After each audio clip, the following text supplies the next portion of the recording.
Hello. It is more or less 10 o'clock on a Friday morning. That's it. It's more or less 10 o'clock on a Friday morning. This, which on your screen probably looks black, is actually painted British racing green. The color is really just about right. So I'll be unmasking this today, and hopefully it'll look okay. I don't know. I'm already seeing a flaw.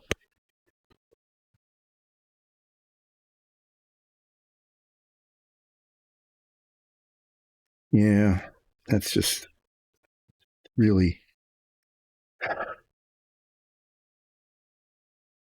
I don't know if you can see it, but right,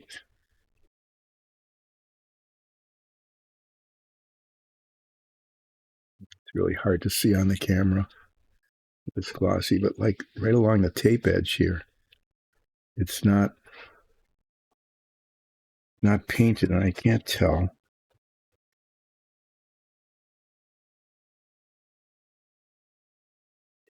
All sorts of paint on that, and it's true down here too. I was really afraid of that. It's one of the difficulties of painting these edges is that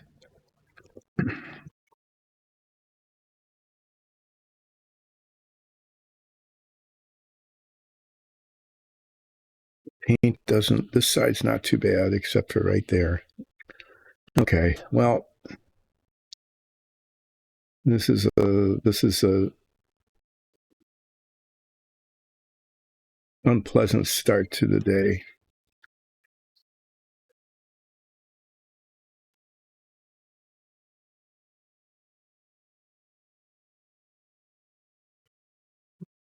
Yeah, I'm not sure, and it's really dark on the camera. Okay, I'm going to have to do.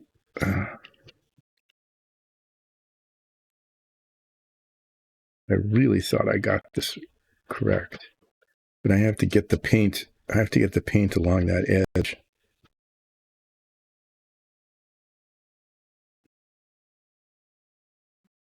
And here.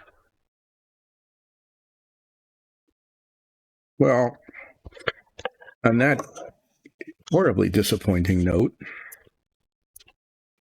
I'm going to not be able to do almost all of what I was planning to do today.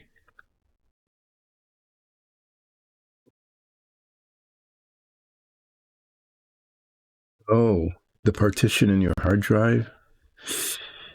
Yeah, well, I could.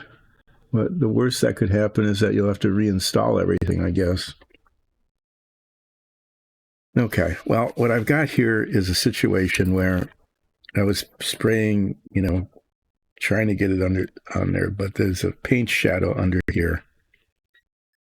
I got along the edge okay, but on this side, not only is there a paint shadow under here, but there isn't paint right along the bottom edge, and that's a really important spot. I'm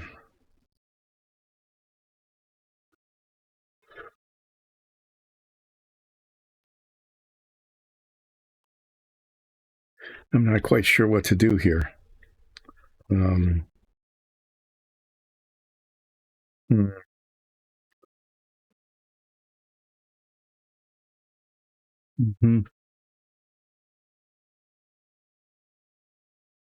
Yeah, you're going to try to partition your disk into two separate sections. Sometimes that happens automatically. Okay, well, this isn't fatal, but I'm going to have to. I'm going to have to do is like hold this with a glove on and spray along the sides so that I get the paint onto these little bits here from underneath. And I was not planning to have to do that, but I was looking at this saying, oh, it came out okay, but it didn't.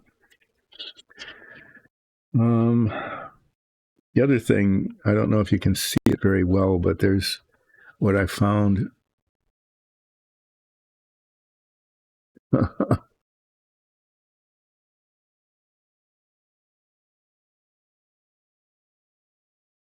Entertainment, okay. Whatever. I like the F. Mm-hmm. You know, that's something I used to do a long time ago.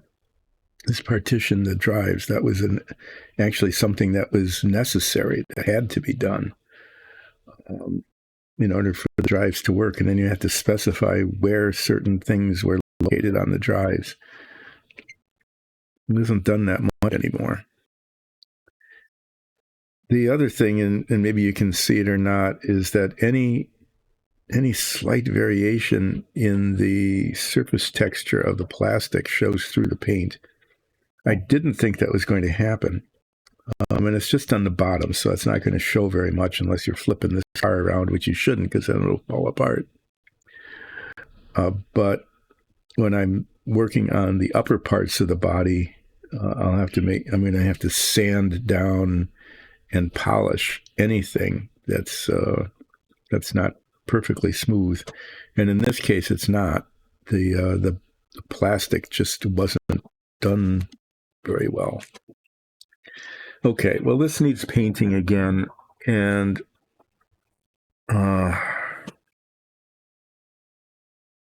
maybe I'll just have to I'll just do a few other things today.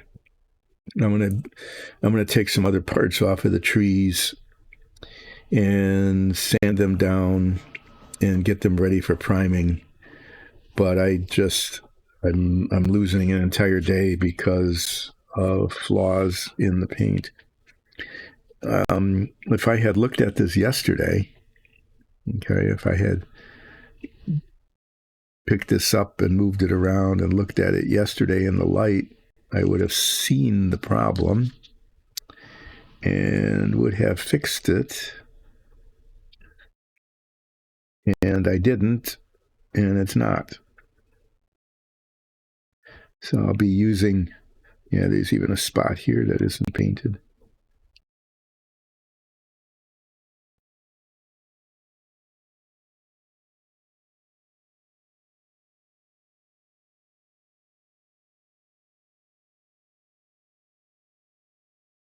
Okay, well, it is what it is. And what it is it needs more work.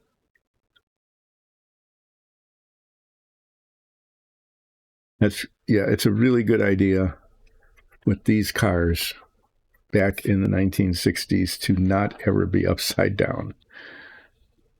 I know sometimes that's happened with the more modern ones that have better safety features, but the belts in here were inadequate. And yeah. Okay, well, here's the box of parts I was hoping to install today that I'm not going to.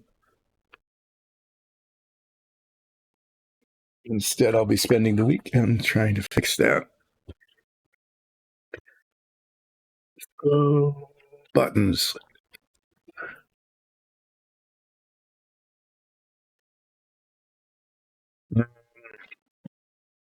Okay, so what I'm going to do then is I'm going to work on the instrument panel. Just do that. That has to be done.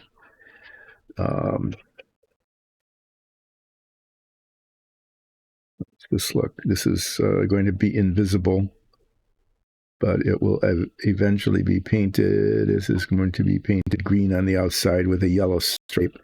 So I've talked about that before. I need to get the yellow paint, some yellow gloss paint, yellow gloss paint, and test to see whether I should paint everything yellow, then mask the part that's going to leave the stripe showing, and then paint it green, or whether I'm going to paint it green and then mask everything except where the stripe is going to go and then paint the stripe yellow. And it really depends on which color covers better. So I think I think I'll probably be making a trip to the hobby store, our local hobby store. I'm going to get another can of that green paint because I'm using way more of it than I thought I would.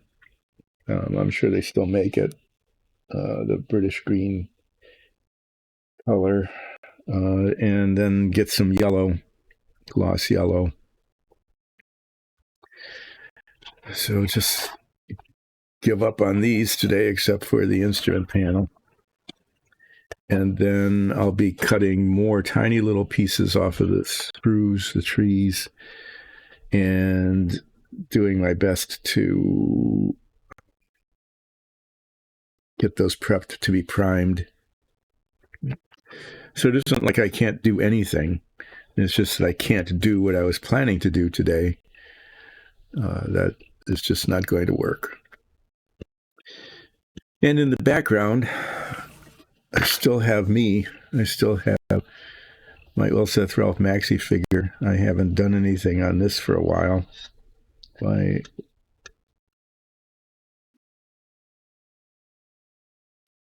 Yeah, and what needs to be done is a lot. I need to be painting the armor.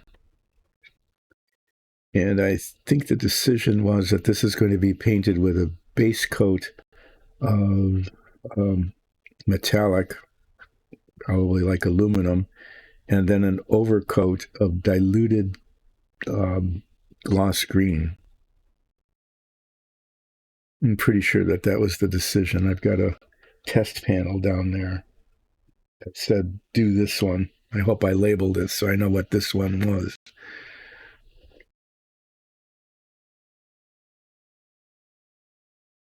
And then the cloak is going to be multi-layered.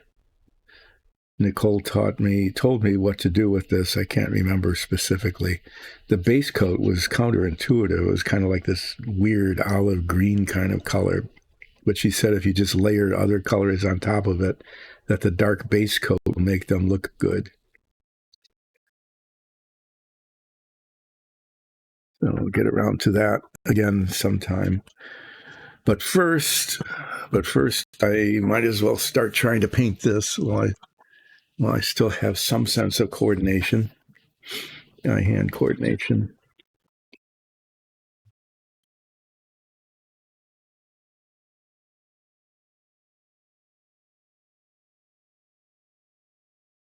Try this brush. What I need to do is paint whatever is white here red. And that means painting up to but not over the bezels of the instruments. I've got some tiny little spots on there that I need to repaint with the aluminum color. But I'm not going to do that till I'm done with the red because I might mess up with the red. Not really sure.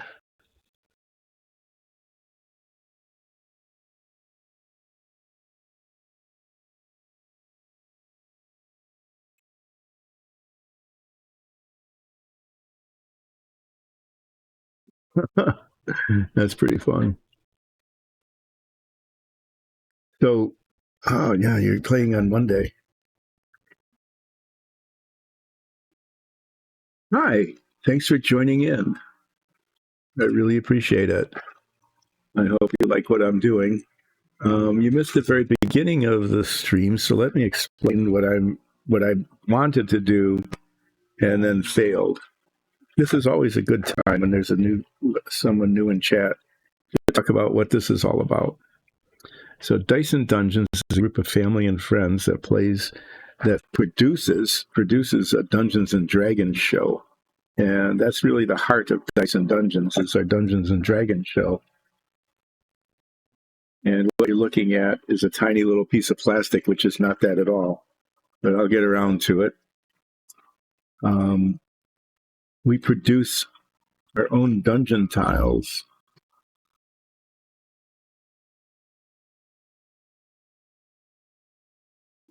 Ah, okay. Well, it really makes sense to partition your disc like that. I hope you're successful. So we do the Dungeons and Dragons show, and you really need to watch it. it streams with a live chat on most Sundays, but you can catch all the old episodes on YouTube by going to the Dyson Dungeons and finding them. But we produce our dungeon tiles, and I haven't shown these off in a long time. I think I'm going to take some time to do that.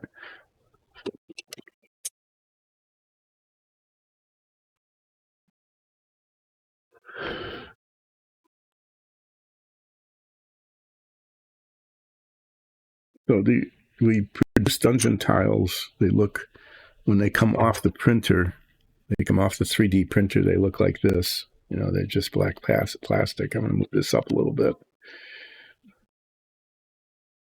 My camera person and director are not always really on top of things.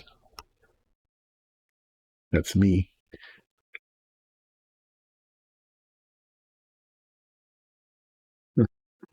Magnets. How do magnets work anyway? So this is like a raw one. And I'll show some of these a little bit later too. And then for our show, they're base coated and, you know, in a primer, and then base coated and detailed and then washed to make them look kind of realistic. When we have, this is like rough stone. Okay. This one is cut stone. It's hard to see because it's black on black on black, but you can see some of the texture there. And then these are made to look like wood. So these are base coated and then washed in an ink to bring out the wood grain and all of that, and then the detail of stucco panels. The really cool part about these is that in the base of all of these, underneath here, are ball magnets in the corners, and so they stick together. Okay.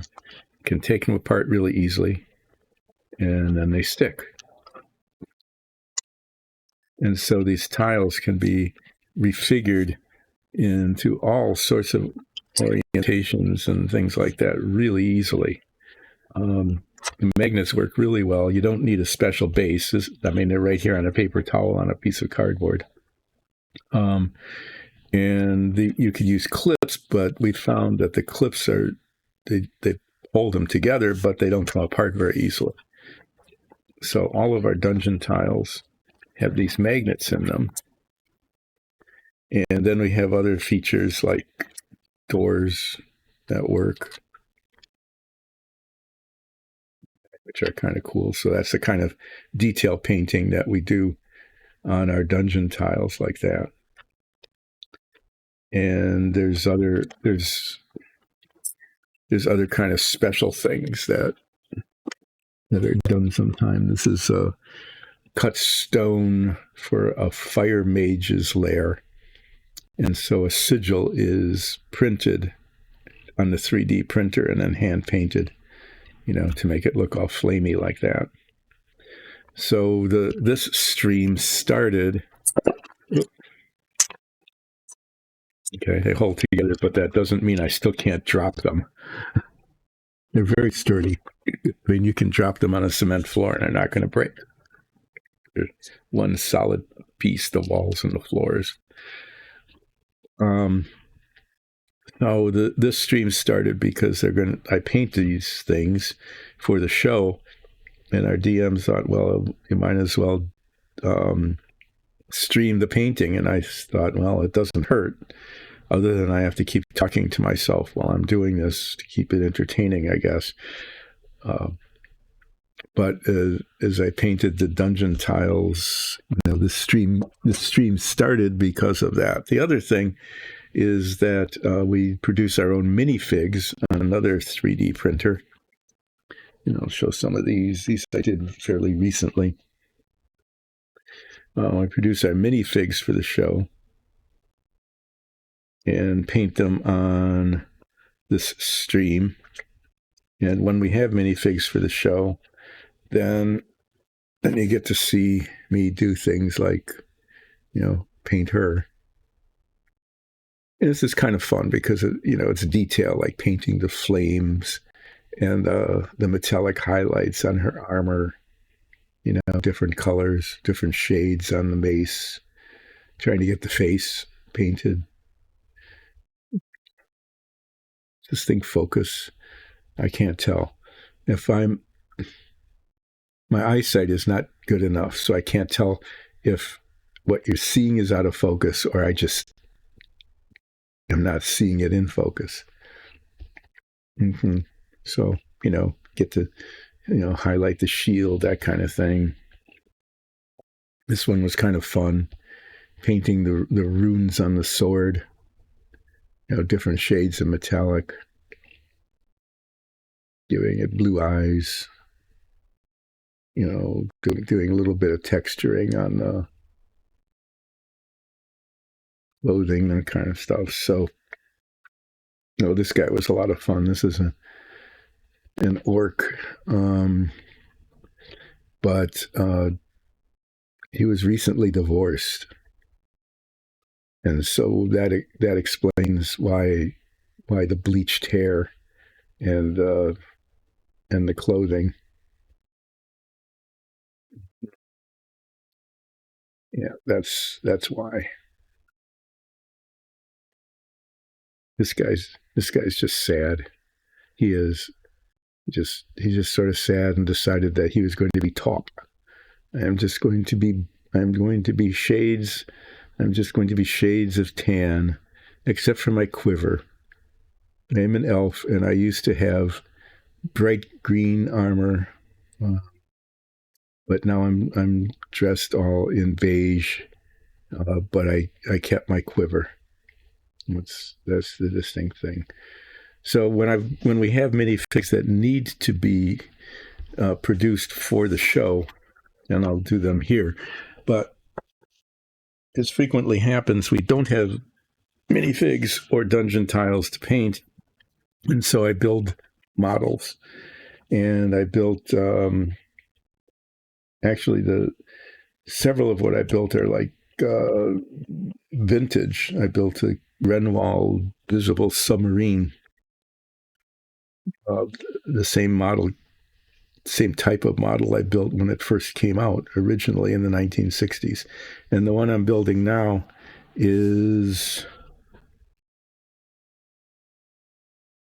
show it to you if I could find the box, which I have very cleverly managed to, really, it's disappeared. I'm just looking all over for it. This is this is a race car. I can show you the instructions anyway.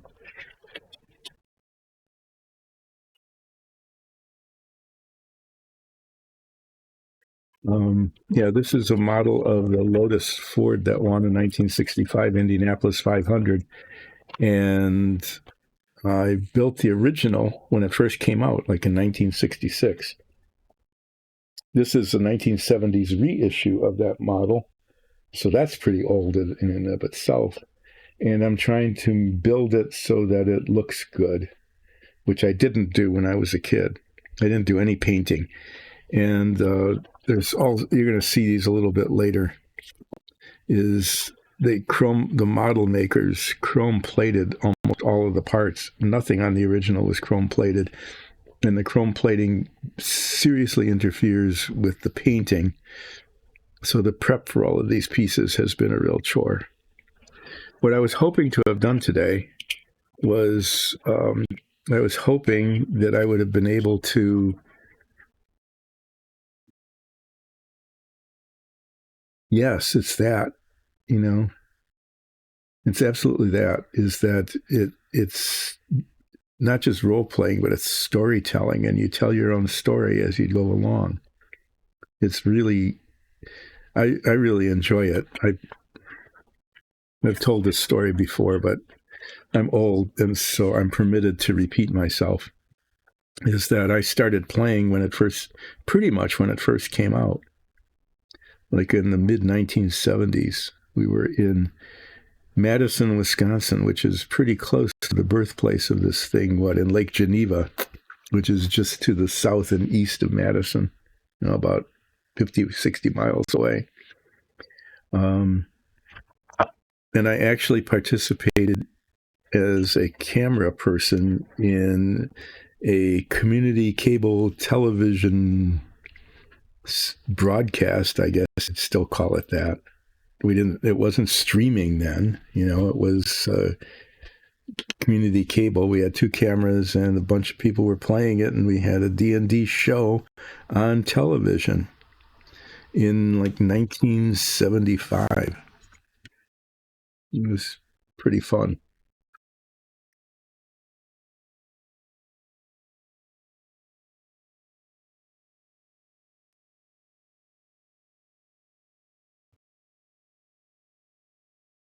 And yeah, but that's how I got involved in D&D.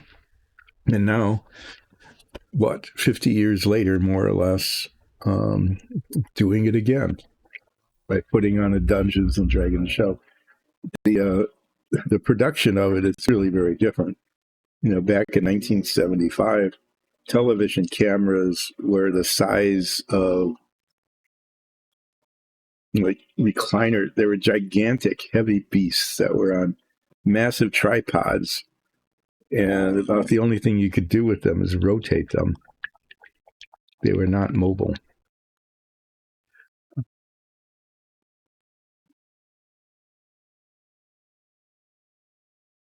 And you couldn't really do close-ups, and so we couldn't show the roll of a die. So I made like a Wheel of Fortune thing, a spinner. It was this big 2.5 foot diameter spinner that was posted, stuck on the wall. And whenever somebody had to do a die roll, they'd go up and spin the spinner to see what number they got. It worked okay. I mean, the audience at least could see what was happening in terms of the numbers that were coming up.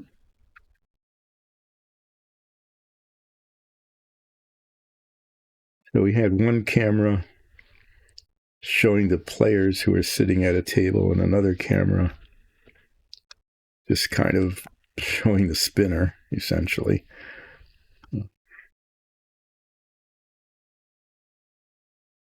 And the game was not very sophisticated. It had just come out, so there wasn't much of a monster manual.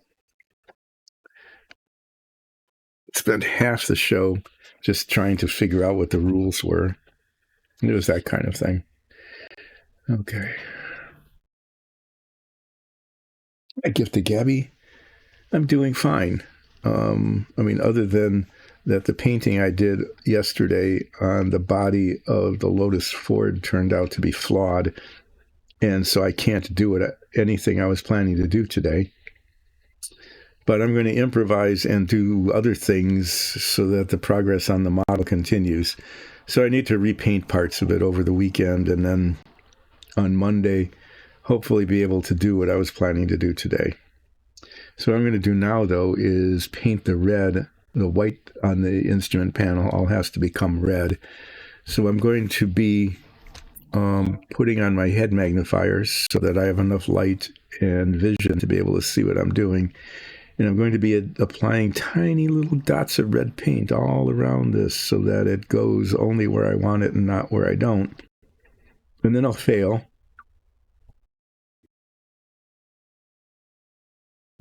Okay.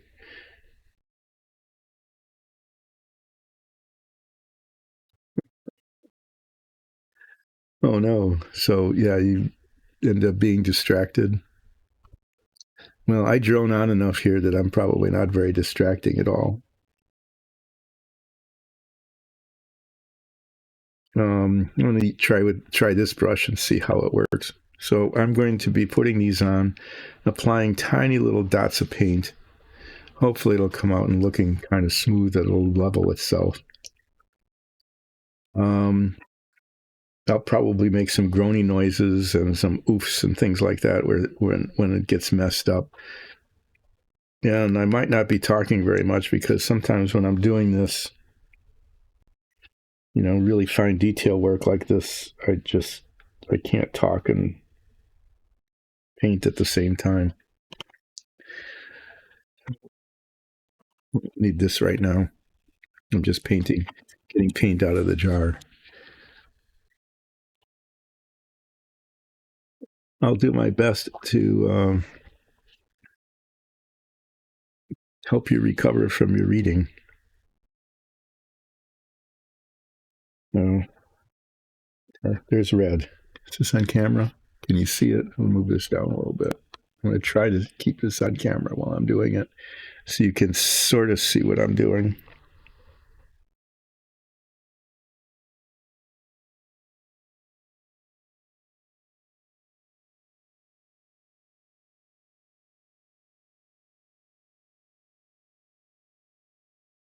Oh, this doesn't need 2 coats. This is not laying down very well.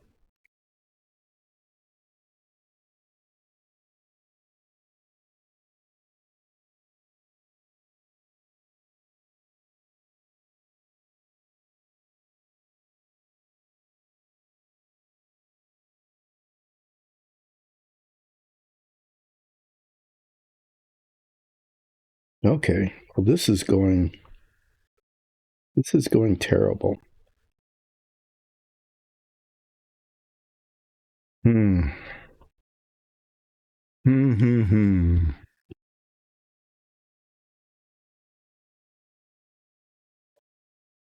So what happens here? What is happening?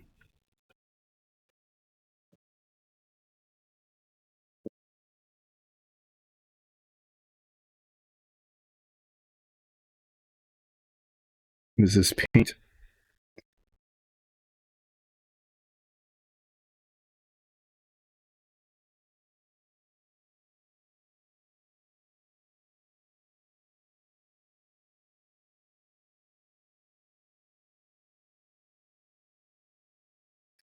So what's happened here is that this paint is kind of viscous. It's like a little jelly-like, okay? And it isn't flowing very smoothly. And it isn't covering very well. So as I was spreading the paint, if it was very thick, it would be okay. But if I tried to move it around, up to these tiny little spots where I need to have it go, it would do this. It would, as you can see, not cover. So there's several things I can do here, because you're going to run into this if you're painting, is sometimes your paint is just going to be too jelly-like to flow smoothly. Sometimes it'll flow really well. I could attempt to thin this a little bit, in which case it's not going to cover very well at all, and I'll have to put at least 2 coats on. Okay. I could try the red of a different manufacturer. Okay. I don't know if this will be any better or not, but I have other reds, and that might work. I can try that. I can just resign myself to the fact that I need to put 2 coats on. Each one of these is very difficult to do because I'm trying to preserve, you can see the tiny little metallic ring around the black dials. Is that metallic ring has to not be painted.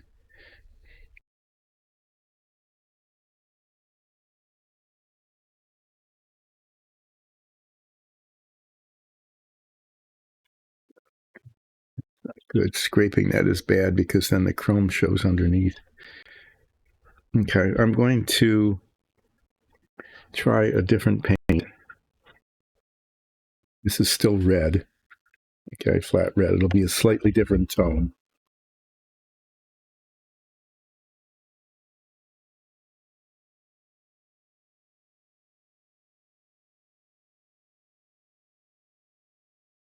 And I'll see if this works. If not, I'm going to have to try to very, very slightly thin the paint to see if it'll flow. And it just dried. It dried immediately. before I even had a chance to spread it. Sometimes thinning the paint will keep that from happening. Sometimes the thinner evaporates even faster, and it gives no time at all. So this instrument panel was coming along pretty well. I mean, I got the metal rings around it. I got the insides done. There's only like one or two tiny little dots where the black got on the metallic that I need to touch up. But I was not expecting this paint to behave so badly. I wasn't expecting that at all. And now that I find that it is, ooh, I really don't want to start over. Well, let me try this other kind of paint. This is the easiest of the multiple solutions, if it works.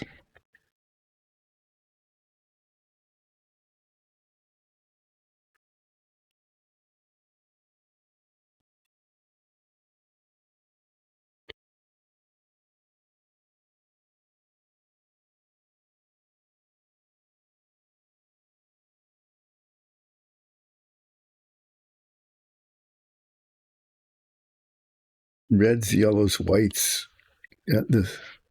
all of those colors. It's just something about the nature of the paint that just makes them really hard to work with.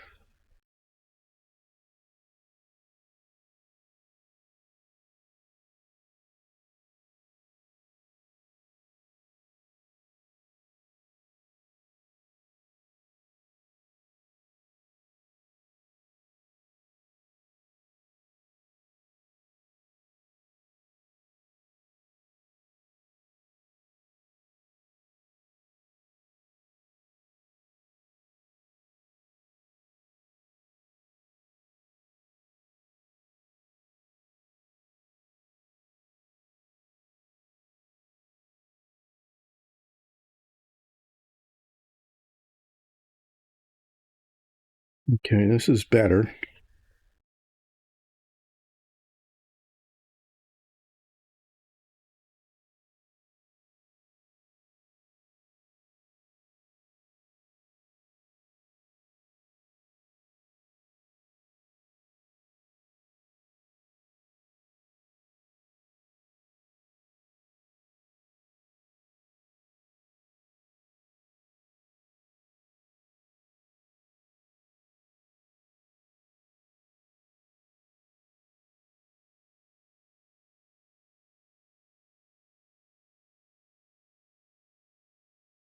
I'm going to start going silent here because I can't do this and talk at the same time. I know that sounds weird, but that is the situation.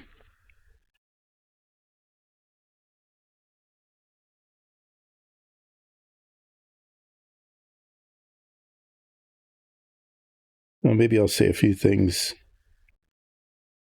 now and then.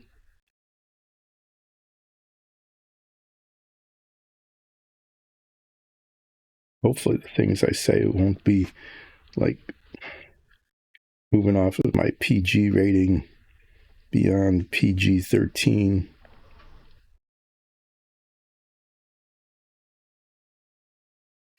into R rated territory.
I got a tiny little spot there where I didn't want it.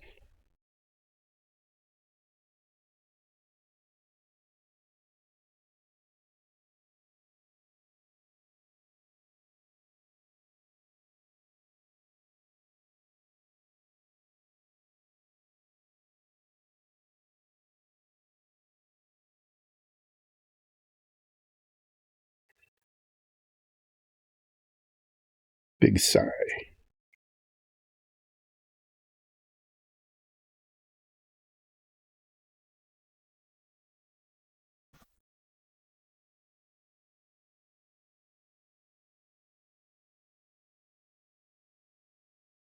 The thing with this is that the paint isn't going to be like really even. It'll be kind of lumpy. So what I'm hoping is that, when viewed at a respectful distance, the uniformity of the color will be what most people notice instead of the lack of uniformity in the texture of it. This is hard to get to here.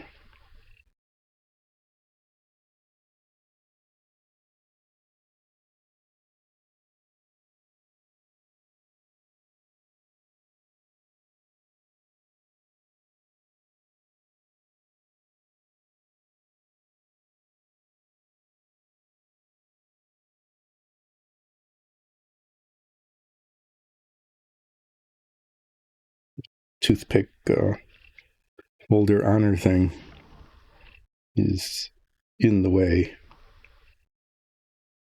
I want to put the brush, but I can't. There isn't really anything else I can do.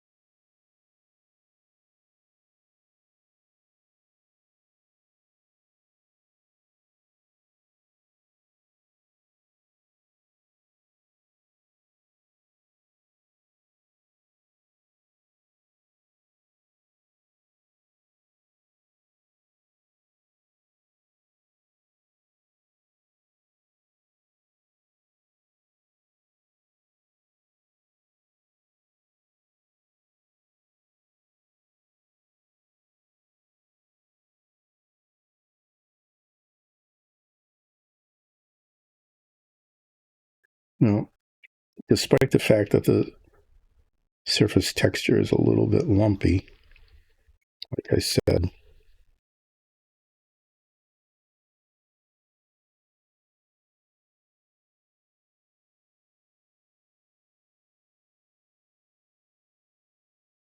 which I can do nothing. I mean, I really can't.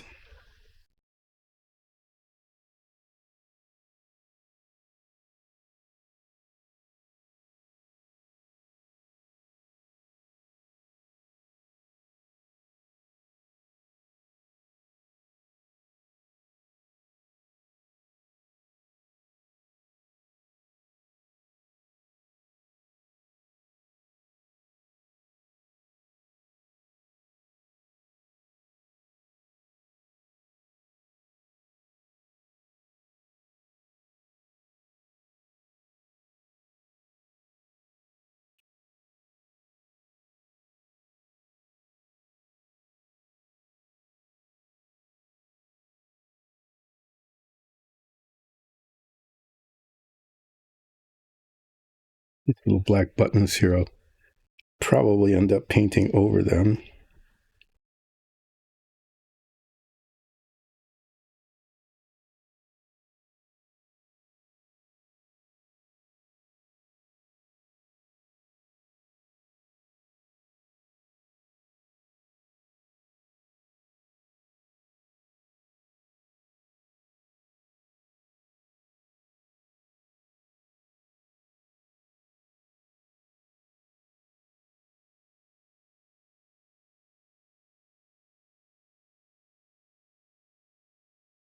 This is mostly on camera.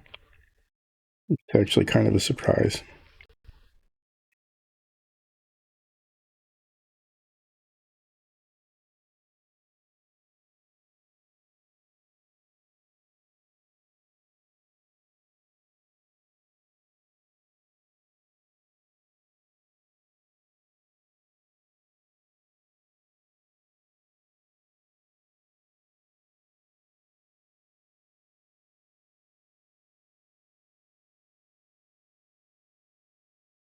Right at the end here, I need to clean the brush. The paint's drying on the tip of the brush and kind of messing it up.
Yeah, the whole thing is very lumpy.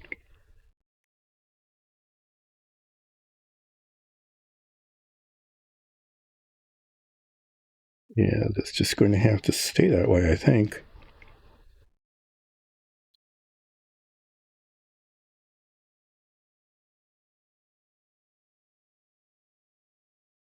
That's the only way I could get the paint.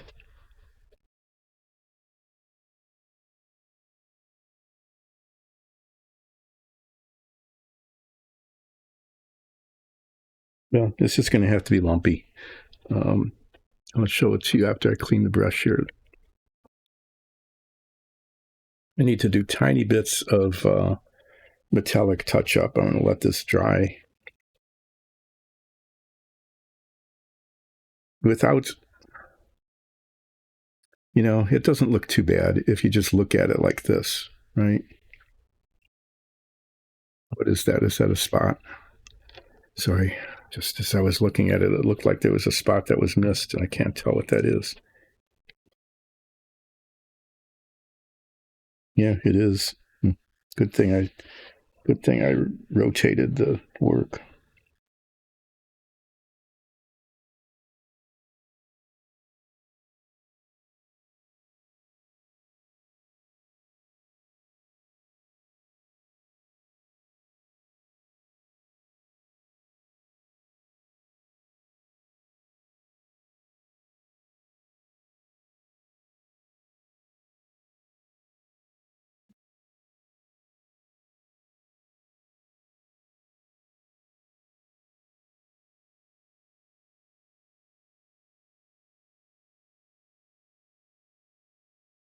So what happens here is that I'm putting on the paint. It dries really quickly, and so it doesn't level itself terribly well. So the whole thing is just bumpy. It's just kind of lumpy, bumpy, lumpy, and it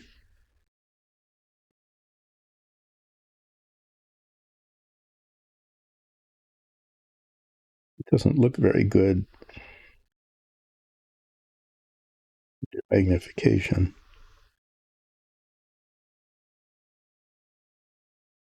I think it'll look okay.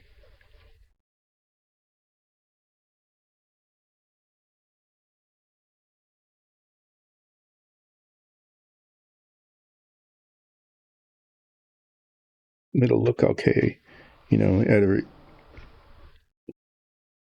at a respectful distance under less bright lighting. The That's a secret to all you nascent model builders out there. People who, you're going to build models, but you haven't really done much of it before. Okay, and this isn't a how-to show, but it is full of tips for people who are kind of new at this,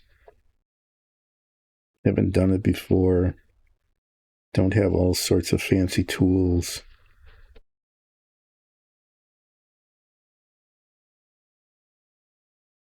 Don't know how to use an airbrush, or have tried, like me, and became an airbrush failure.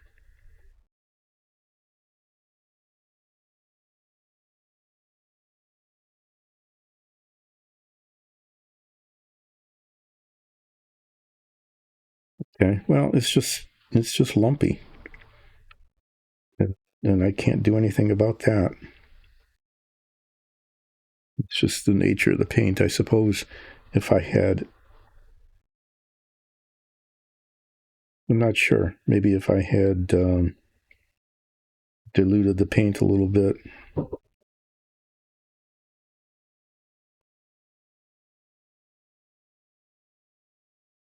But the biggest tip I can give anybody is that when you're done, if you display your model under kind of like not really bright floodlight kind of lighting, but under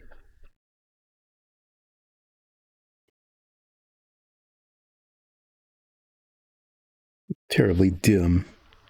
I mean, you don't want to just hide it, but not extremely bright lighting. Maybe a little indirection. If you display your model under indirect lighting and don't let anyone get within 18 inches of it, that's the magic distance. Don't get any closer than 18 inches. Definitely do not let them look at it through a magnifier. Your models will look really pretty good. They will. I know that because when I do that, when I look at my models after I'm done with them from 18 inches away and under, adequate but not hugely bright lighting, they look pretty decent. Okay, that needs to set for a bit. I take this little brush, and then there's tiny little spots on the metallic circles there. There's a couple little spots here and there that need to be repainted. And then what I'm going to attempt to do is there's actually little raised surfaces, dials and pointers and stuff on the insides of these. I'm going to maybe try to make those white. And I have a thing that might work. I'm going to leave that out. Sometimes when I put it in the tube, I mess up the bristles. So while I'm waiting for the red paint to kind of settle down before I touch up with tiny, infinitesimal, tiny little dots of metallic paint on the dials, the dial bezels, the rims, I'm going to talk a little bit about what I'm going to be doing. This is the part here, the bottom of the car that I spray painted yesterday, and it didn't work. And I very neatly taped the edges, but I didn't get the paint down into some paint shadows. So, and they're right along the edges where it's really going to show very badly. So I need to respray those. Okay. What I was hoping to do today is, if this part had been painted right, is these bits here. Those are the bits that are in this box. Okay. Plus the instrument panel that I just was working on. I was going to put this together. But no, I'm not, because the part to which they attach isn't painted correctly. And it's way easier to fix that now than after all of these parts are put together. So after I'm done with the instrument panel, which will be, sooner than later, I hope, there's all these bits. Okay, these tiny little pieces of suspension and like fuel filler caps and things like that um, need to be prepped for painting and installation. And I'm going to do that. I'm going to take them off of the trees, sand down, get rid of most of the chrome plating, because wherever it exists, it makes it much more difficult to work with later, at least where I can. Get those primed, and then I can paint them various shades of aluminum color, darker or lighter. Like with the springs, I want the in parts of the springs to be much darker than the outside. So I'll be messing around with some dry brushing and stuff on that. Yeah, so I'll be getting these parts off. These bits, tiny little bits of chrome-plated plastic, and preparing them to be primed over the weekend so that I can work on them on Monday. At least they'll be done. The other thing I can do, this is actually something I can do, is that these two body bits here, this is the top and the bottom, is when those come together, they're going to show a seam, and I don't want there to be a seam. So I might actually, I think I might just get to these body panel parts sooner than later, so that I can put those together so I could do the filling and the sanding, because that all takes time as well. So you can see while I'm looking at this that there's stuff I can be doing other than what I was planning to do. And then the seat is kind of interesting. The seat is painted this kind of red color with, it's not,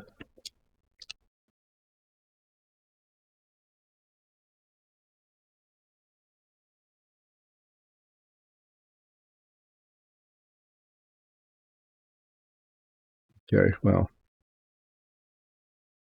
stuff. There's just stuff to be done.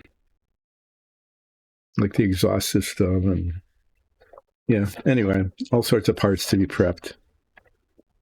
All sorts of parts to be prepped, and I can do that. And that's what I will be doing next. I'm going to see if I can, I'm going to fix the tiny little bits of aluminum paint on here while it's still early in the stream, while I still have some eye-hand coordination.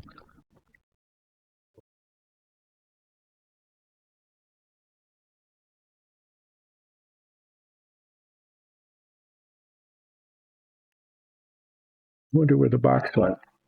I keep looking for it because I wanted to show people what it was I was sort of working on.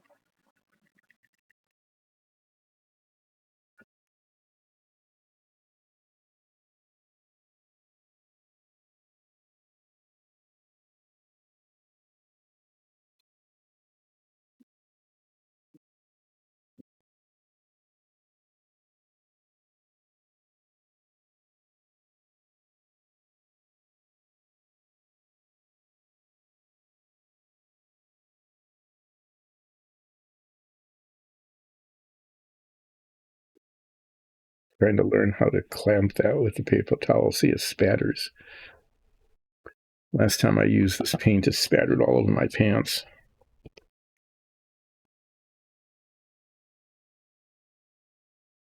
Okay, one more dive into the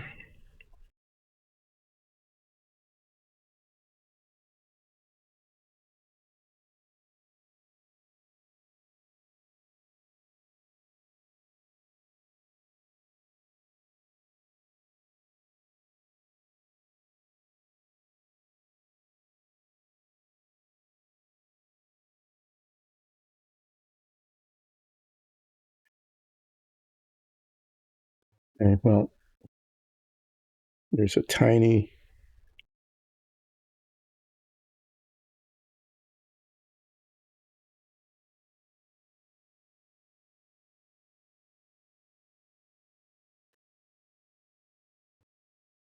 currently there's a tiny little bit of a bristle that extends beyond the point that I saw.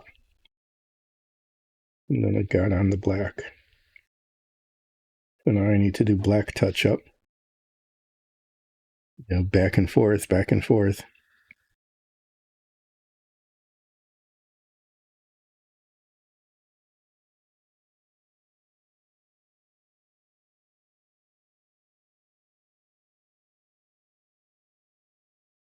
Got in the spot.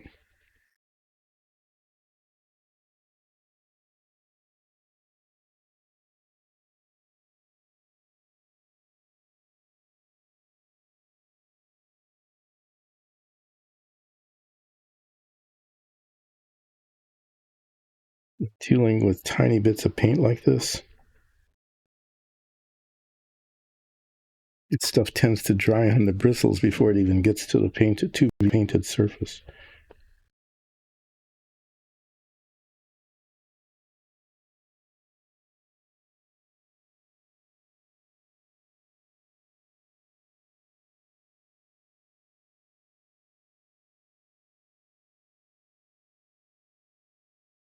And then there's too much paint on the brush.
And that's acceptable.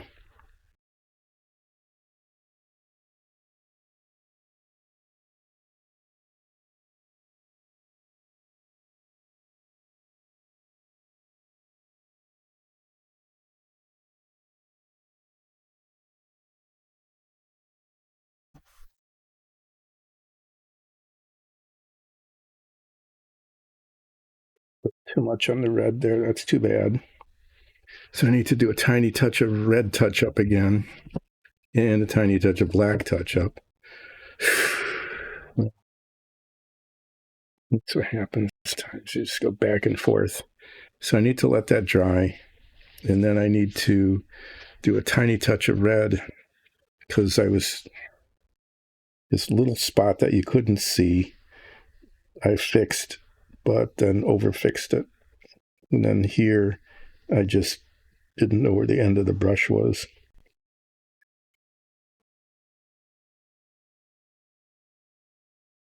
And I'm looking at this and the raised.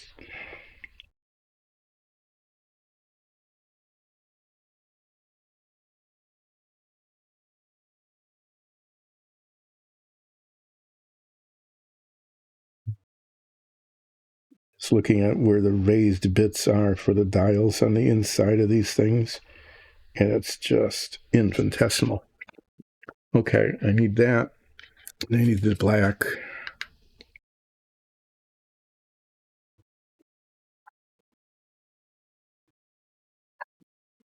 What you didn't see is the mess I'm making all around my work surface.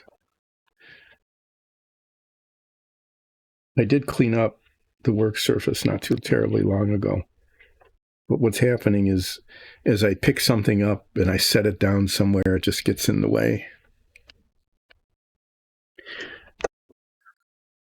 We were watching paint dry on this tiny little bit of thing, so that I can put tiny little bits of more paint on it that we would then wash dry. But the thing is, I've got this. Okay, what this is white charcoal white, and it actually it'll rub off. I mean, it's fairly soft. It'll rub off onto a raised surface. I did this with the Firestone lettering on the sides of the tires, which are over there somewhere. And what I'm going to do with this, I'll take a little bit of sandpaper, and I'm going to try to make it very flat. Maybe a bit of an angle. Give it as much control as I can. You can see how the white comes off.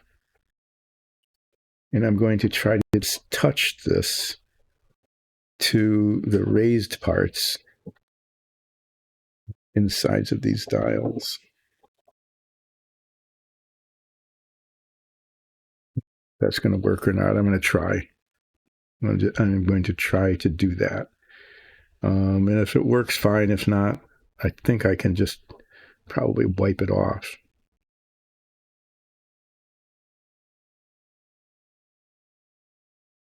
I'm getting impatient now. I want to do the touch-up on this, but I don't want to have one paint dissolve into the other if it's not dry yet.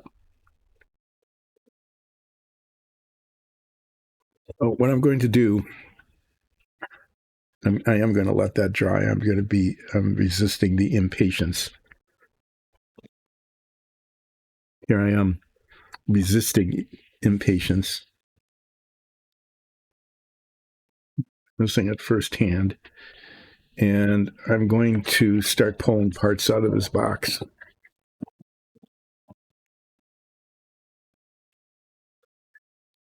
And what you can see is incredible shininess.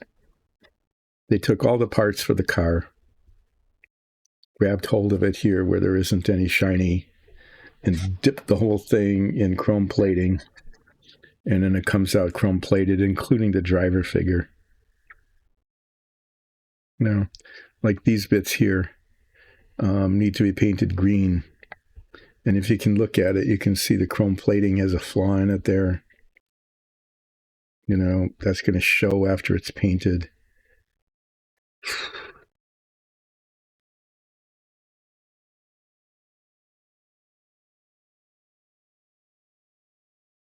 Okay, I'm going to do things very much out of order.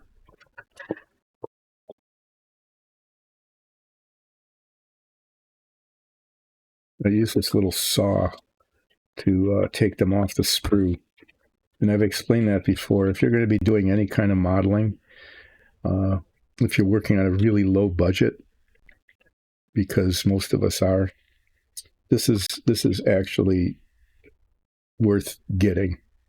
Because otherwise, when you're taking these things off the sprue, you either break them off, okay, in which case they could break inside the part and leave a divot.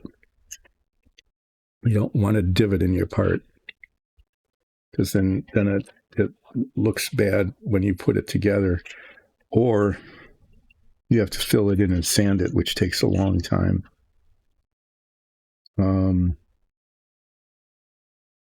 Okay, so this gives you much better control. Good thing I turned that over. It's really hard to see with the chrome plating. It really is. It's hard to see what a part is beginning and ending. And the chrome plating it oozes off around the edges. Well, this is a tiny little saw. Very sharp, very fine teeth. And what it lets me do is I can saw it off.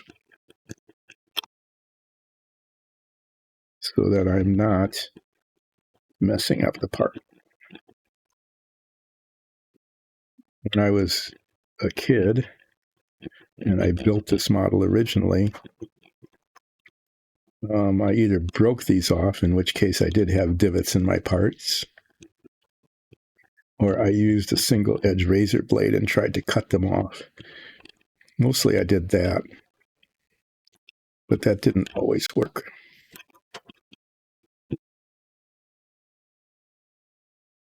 These are, as you can see, it doesn't save you time, at least on this end. It's binding in the plastic just because of the way it's put together in the angle, and there. There's this circular thing here that holds something. I'm not sure. I have to look at the instructions. Either that attaches there or it holds onto something. I'm not sure which. The axle goes through here, so that must be an attachment point for something.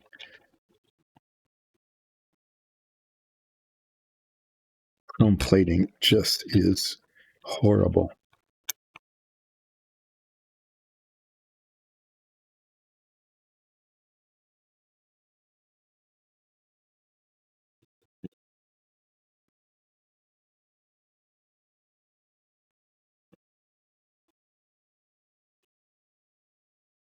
These bits of extra, the plastic from the sprue, because I cut it away from the part.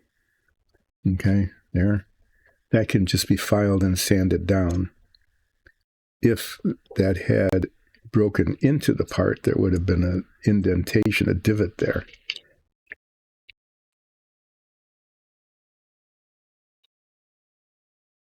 These are supposed to be the brakes. You know, no car has chrome brakes. You know, and you see things like this, like the chrome plating is just uneven here. You can maybe see the reflection. Just terrible, terrible, terrible. So these parts, I looked at the model on the cover. They hadn't installed these. These are covers that go over the velocity stacks, the intakes for the engine. And I thought the model didn't come with them, but then I see that they did. I thought I was going to have to fabricate these or have somebody do them on a 3D printer, but fortunately not. Okay, so these parts are off. These things go together like this. Okay. They're supposed to be cemented together, and they're not supposed to have a seam. And so I'm going to cement these together and then fill and sand it in so that the seam is as invisible as I can make it. In order to be cemented, the chrome plating gets in the way of that as well. Because the cement doesn't work on the chrome plating. It just sort of dissolves it, you know? It just sort of dissolves it and distorts it and makes a mess of it. So I need to scrape that off all the way around so that the parts can be cemented together and that they would hold together. Yeah, they nicely molded in the little rivet lines. That's nice. But there's that. And then see this blip here? That's just extra chrome that leaked out after it got dipped. Now, these come in pairs, so I'm going to try my best to keep them together, at least until they're cemented together, at which point that's not an issue, is it?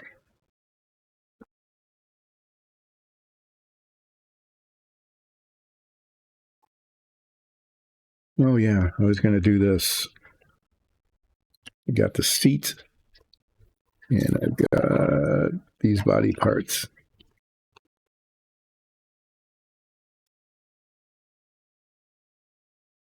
These go together like this. And like all of the parts of this model, do they fit very well? No, not really. Even though they got little alignment pins on them, the alignment pins don't particularly work very well. I read a book about modeling, which is where I picked up a few things about how things are supposed to go together. And they say alignment pins don't work, just get rid of them. So this side fits together pretty well. Okay. This side doesn't. And then there's a big gap. I'm just feeling the difference. The bottom, okay, if you feel where the gap is, if the parts are misaligned, like the bottom might be higher on this side and lower on the other compared to the top. If the parts are misaligned, you can fix that way. These aren't misaligned. The bottom bit is actually bigger than the top bit. It just is.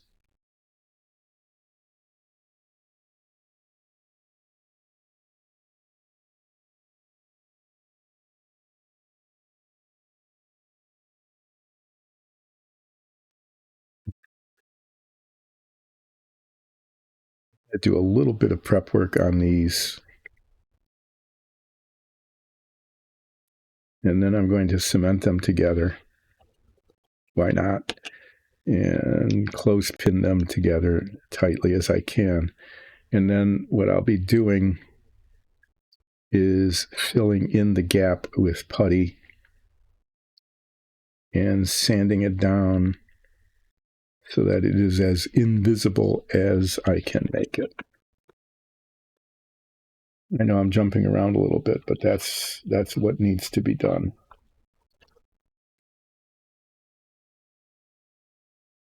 Some sandpaper here.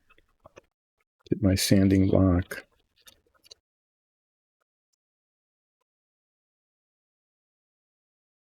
Put this away because it's just in the way at the moment. No, I'm not using it. Keep your work surface clean. Things like that will get in the way. You'll bump into them. Something bad will happen. You just know it will.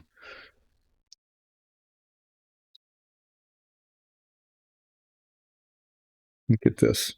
Look, there's little bits of flashing all around the edges of the seat. I just have to go, really, 400.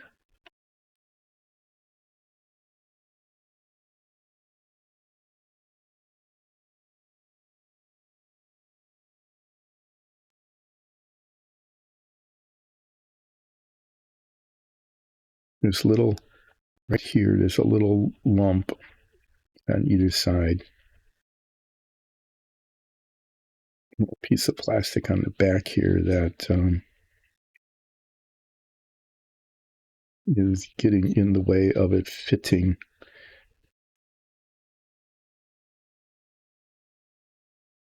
Most of the sanding will be done after the cementing is set.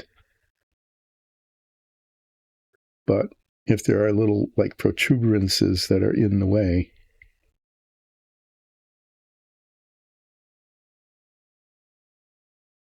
this right there, kind of a mold mark is just a little flaw from the molding. Those are the kinds of things that make the gap bigger, and the bigger gap is harder to fill.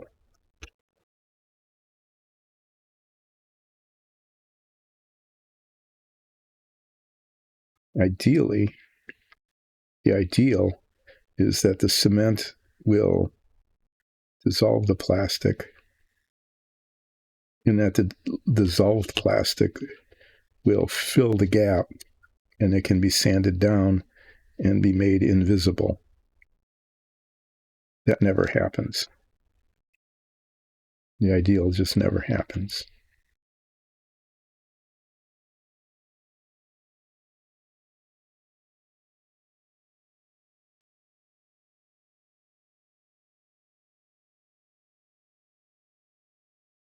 Yeah,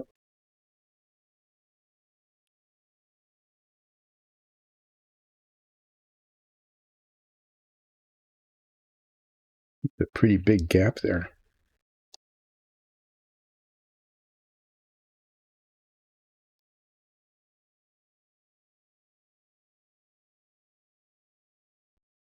Pin, oh, the alignment pin is actually in the way. So I was saying that I read this book about modeling, and I wanted to learn how to do models better than I did when I was 12. And what it said is that the alignment pins always get in the way. So in order to get your parts to fit together,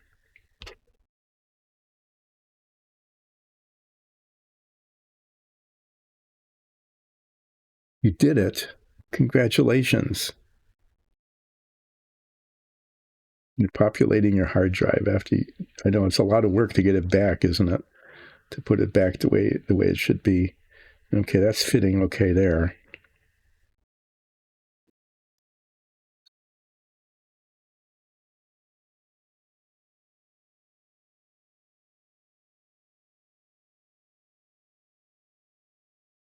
Thing is very much in the way. Oh, there it is. Okay. Pushing the parts together. There's this little lip of plastic here. Yeah, I mean, we're looking at things that are like 64th of an inch or so. Um, Quarter of a millimeter even. I mean, really tiny little bits of plastic that get in the way.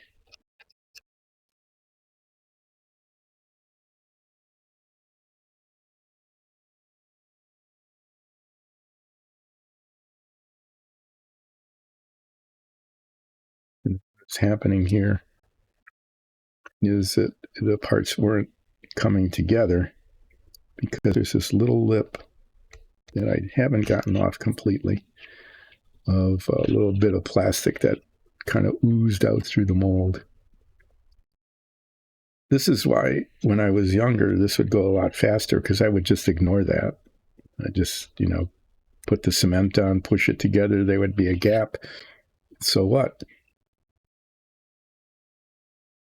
There's a gap. The model is together. And if you look at it from minimum of 18 inches, maybe further, it didn't look all that bad. I didn't paint any of this then either, which is why I never had a problem with the spray paint not covering, because none of it was covered because I didn't spray paint it or airbrush it. And now I'm trying to make this poorly molded model in some ways the poorest of the models that I have built so far. Submarine Apollo, the Savoia was really pretty well made. I have to say that was probably the best quality model in terms of its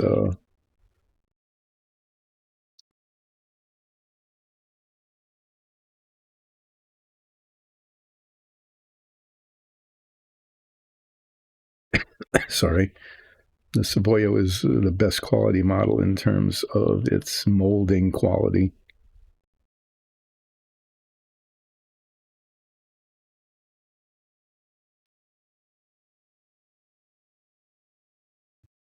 The submarine was not too bad. This is not good. This is not well. This is not well formed.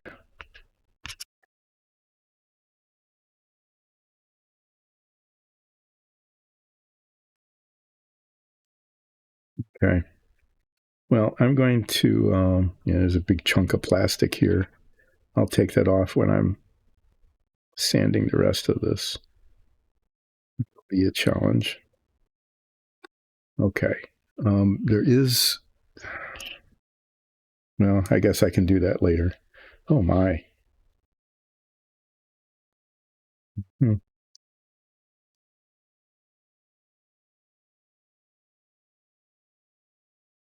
I'm looking at it from the inside, and when I look at it from the inside, I can see the light coming through, the gap coming through.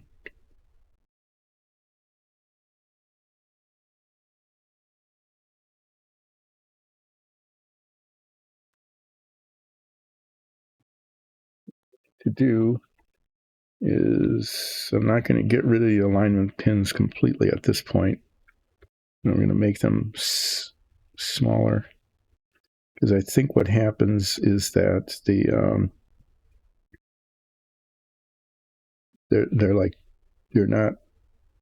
kind of conical.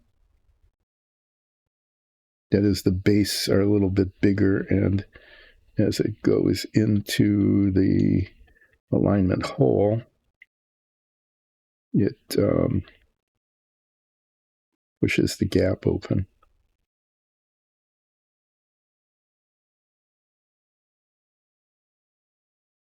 This is why it ends up taking a half hour to just stick these two parts together. Why? Because the parts don't fit.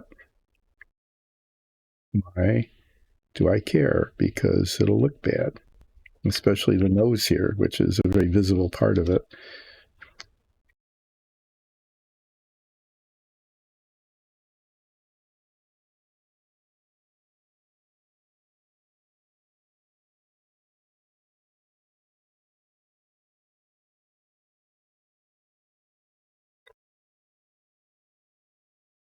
As you can see, I'm really good at putting pieces together here. Not.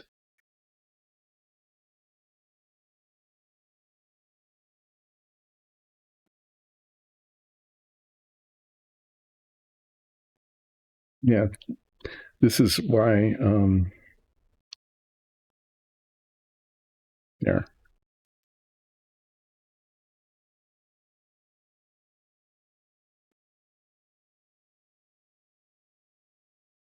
Yeah, it's still kind of.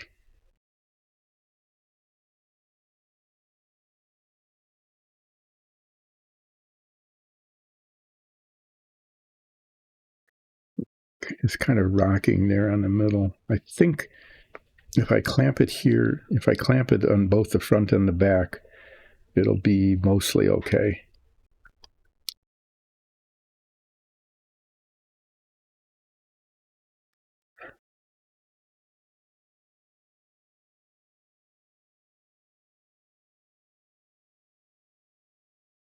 So why does everything take so long? Because of that, because they don't fit. Okay, I'm going to do the cementing on this now, just to get something done. And after I'm done with the cementing of this and the clamping with the clothespins,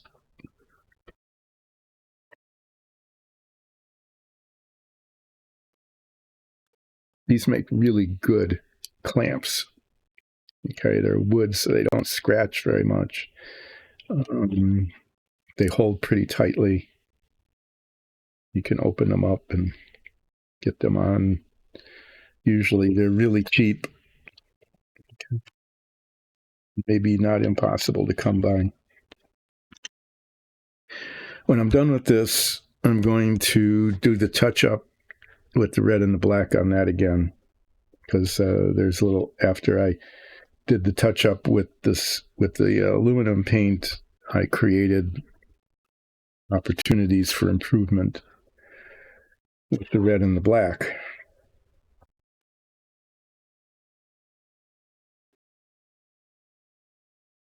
How much time have I used accomplishing nothing today? A whole hour and a half. That's pretty good.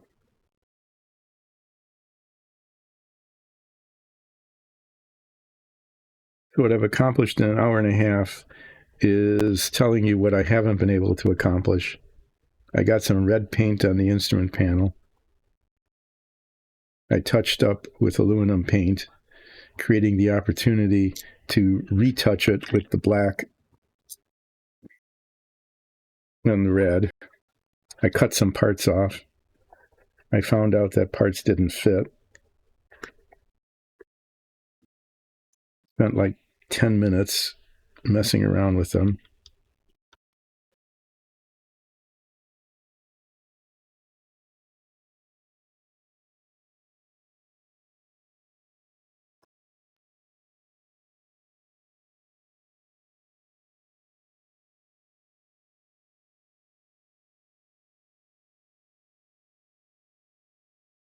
Getting cement on a spot where I didn't want it. What was I thinking?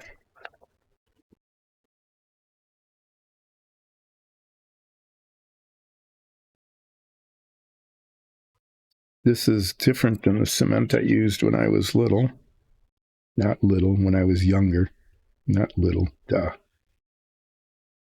That was tube cement. That was next to impossible to work with. It just left stringy little spider webbies of corrosive material everywhere. This is more like a contact cement. Supposed to apply it to both surfaces. It's going to show.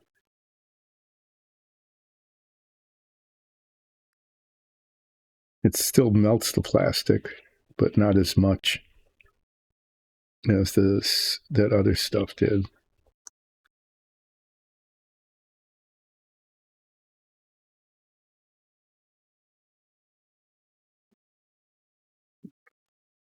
Now I need to hopefully get them in line.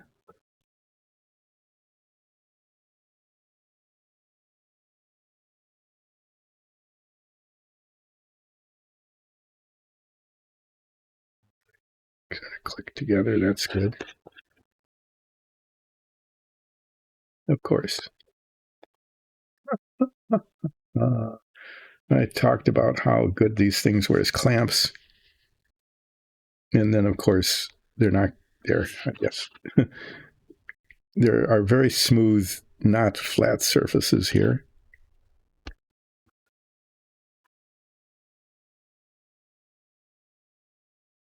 And so it's not clamping. It won't grip.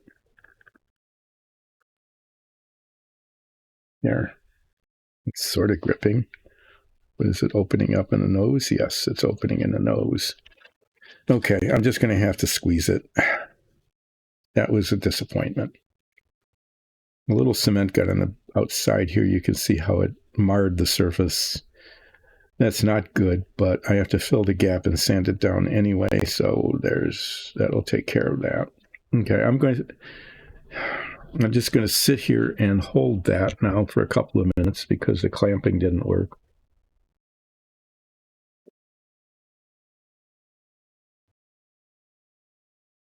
Singing praises of the toothpick, the clothespin clamps, and they don't clamp. Okay, well, I'm holding this for about 2 or 3 minutes, waiting for the cement to pretty much hold. At least I hope. What should I do? I should talk about... I was talking about old racing. Yeah, that's right. Now at the end on Wednesday, I was moving on from open wheel racing in the 1950s and 60s to stock cars, which then were stock cars in that they were stock off of a dealer's lot, modified for racing. And there were restrictions, at least in the USAC, which is the racing that we saw. NASCAR was in the South. They never came north back then, or hardly ever. So USAC, which was the promotional sponsoring, not really sponsoring, but sanctioning body for the open wheel racing, also did stock car racing. So the same drivers would drive these cars. Had to put a roll cage inside of them. Okay, so that was one modification. You took all the seats out and put a specialized driver's seat in. They weren't really terribly special at the time. They were just seats that were bolted to the welded, I think, to the frame of the car. There were limited numbers of changes you could do to the suspension and the brakes. and modifications to the engine so that it would produce more power. But all of those were limited by the rules at the time. So they really were basically street cars that were, modified in the engines and suspensions and a little bit of safety equipment to run on the track. And there were a couple of features about these cars. One, usually there were, just like with the open wheel racers, there weren't very many accidents. Sometimes there would be a brush with the wall. Okay. But rarely was there a spin where cars were actually colliding into each other. I'm not going to say there weren't any, because there were a couple of, even at the track we went to, there were some interesting things that happened. One feature of these cars, since they were, just modified stock cars, is that generally in any race, there was at least one, sometimes several blown engines. And, they say blown, but the engines never really blew up. There wasn't an explosion. I mean, there were explosions inside the engine, inside the cylinders all the time. Yes, in that sense, there were explosions, but the engine didn't really explode. But what would happen is that parts of the engine would fail. They would essentially break. So one thing that would go would be like the head gaskets. The bolts there would fail, or the gasket would fail, and the head covers would fly off, and parts of the valves and things would just start flying all over the place. Sometimes a piston would break, and the explosions that did happen inside the engine would usually, though, the piston would, since the explosions are at the top of the piston, is that the piston rod would break off of the camshaft, where it attaches to the thing that makes it go around, and the piston would blow out through the bottom of the engine. It would just shoot through the bottom of the engine and the oil pan. But these failures would happen. There was always at least one in a 100-mile race. Okay, there was a 250-mile race in August, and usually there would be like 3 or 4 engines that would blow. Parts would break, and it was really pretty spectacular, because what would happen is that the oil in the engine would just, because usually it was ruptured, and all the oil in the engine, like 6 quarts of it in these racing engines, would hit all of the hot engine parts, and it'd be a huge puff of white smoke that would trail behind the car. It still happens, but it's pretty rare to see an engine fail now. But you get the same effect, is there's this huge plume of white smoke. One of the differences, though, is that now, if that happens, they immediately yellow flag the race and throw out all sorts of oil dry and clean up the fluids that have been leaking out of the engine. Because if parts of the engine break, the oil spills onto the track, and the coolant, the radiator fluid, sometimes the steering fluid and the brake fluid, if those lines are ruptured, all of that stuff would spill on the track, and it would be slippery. Well, now they mop it all up, because the slick tires, slide all over it, and it becomes dangerous. As I recall, when engines blew up back in the day, the car that blew up got out of the way, and everybody else just kept driving. So I'm not sure if it was a difference in the tires or whatever it was, but, they weren't out there on the track spending 10 minutes with oil dry cleaning up. Usually not unless there was a huge spill. Sometimes that would happen. So yeah, we would have these spectacular engine blowns with big plumes of smoke all over the place that actually were sometimes so dense you couldn't see through them. Okay. That was one feature. The other is this actually happened. I saw this happen twice. Okay, at our track, and it's hard to imagine this really happening, but it actually did more than once. Twice that I saw is that a wheel fell off. One of the front wheels fell off the car, and whether something broke, or whether just the bolts that held the wheel onto the car, maybe the vibration set up and they fractured or something, but a wheel fell off. And they didn't yellow flag that. I don't know where the wheel went. Probably bounced around into the infield somewhere. Nobody hit it, at least. But the car kept going. The driver kept going for like 3 or 4 more laps. I mean, they didn't make it come off the track or slow the race down or anything. And it was a front wheel. And what was left of the suspension, like the brake rotor or something, if they even had disc brakes then, I'm not sure, was scraping along the track. And so this car, this is so different than it is now, just kept driving without a wheel. And where the metal parts of the suspension, like the brakes and things, hit the track, there was this huge trail of sparks. And I mean big. It was a trail of sparks like twice the car length. So they not only went along the bottom of the car, but the spark trail extended like another car length behind it. And we're just watching this go on. And he actually didn't slow down all that much. It was like a left wheel that came off, and most of the pressure, that pushes over to the right side of the car. So the right front tire still kept working.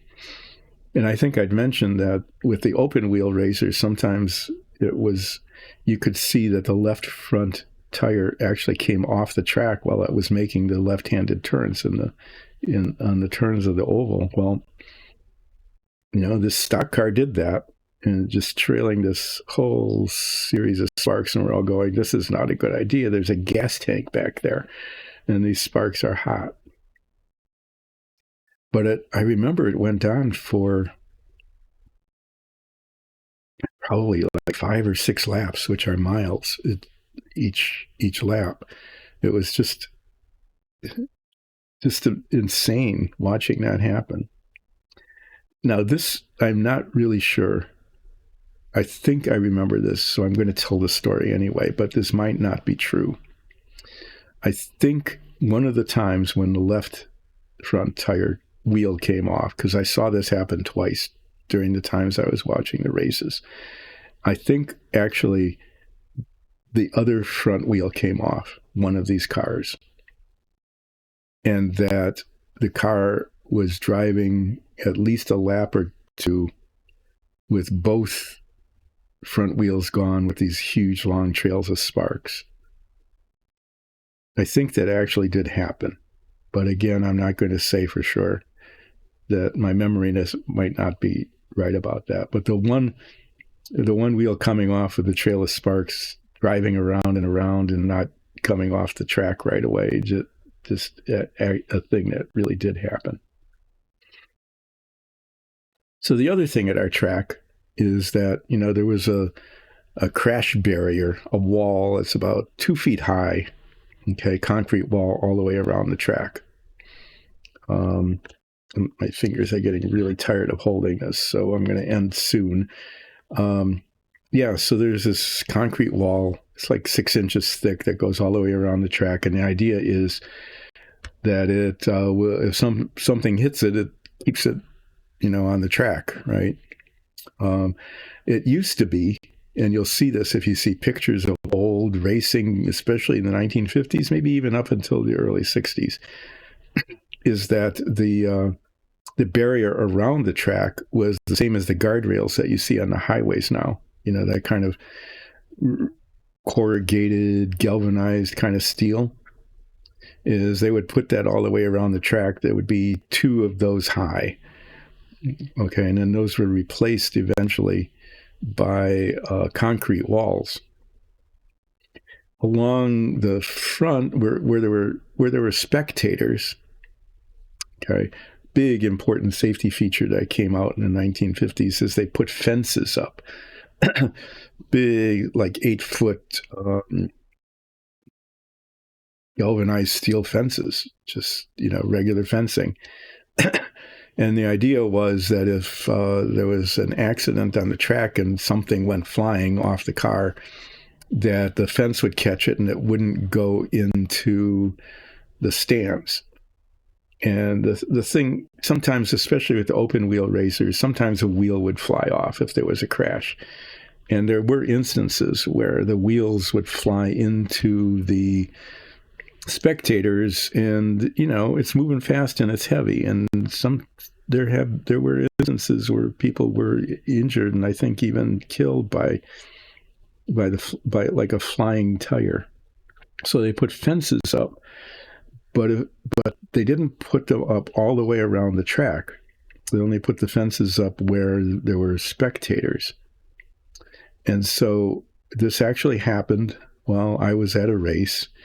Is that it was a stock car race, and around the backstretch going into the turn, there was no fence there, is two cars bumped into each other, and one of them went over the retaining wall off the track. Okay. Now, that's not good, but there was like a road on the other side. It wasn't like a regular road this is, a municipal road. It wasn't full of traffic like that, but it was a road around the track where people could walk and cars could drive to get from one place to the other at the fairgrounds. And this car went over the wall, and it was, first of all, you have to be concerned about the driver in the car, because going over the wall and down an embankment is not a good thing. Okay. It wasn't, he had a seatbelt on and a roll cage, and so you weren't looking at crushed or anything. But the other is let's hope there wasn't anybody out there, that wasn't like you're walking along this roadway and you look up and all of a sudden there's a car flying over the wall coming down at you. Fortunately, there wasn't, and the driver wasn't really hurt, but it was a pretty weird thing to see a car fly up off the track. That would never happen now, because they put these hugely reinforced safety fences all the way around the tracks to keep things from flying off. But then, no, that wasn't. So that was kind of an interesting event to see that. But I would say, like, it was a rare thing. It actually was. It was a very unusual thing for there to be an accident and a yellow flag during the race.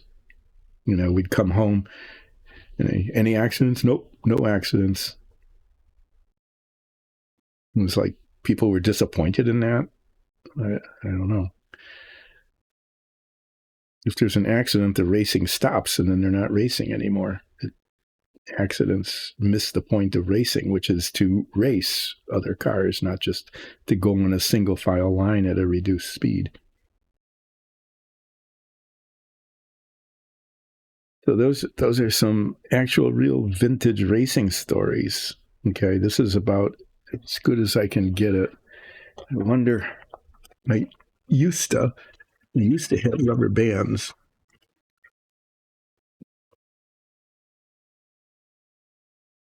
Still kind of stretchy. I'm going to wrap this in I'm going to wrap rubber bands around this just to hold it while I'm not holding it.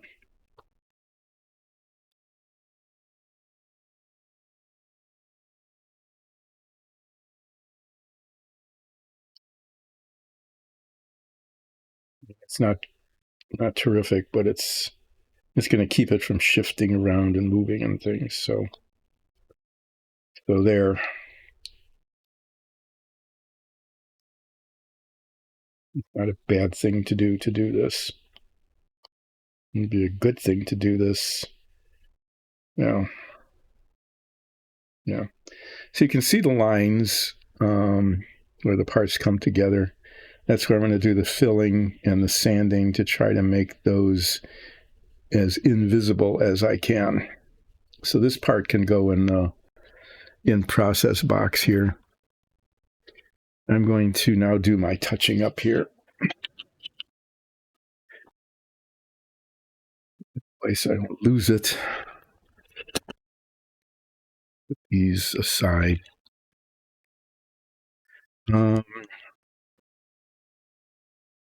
Just I'll do the red first. And then black.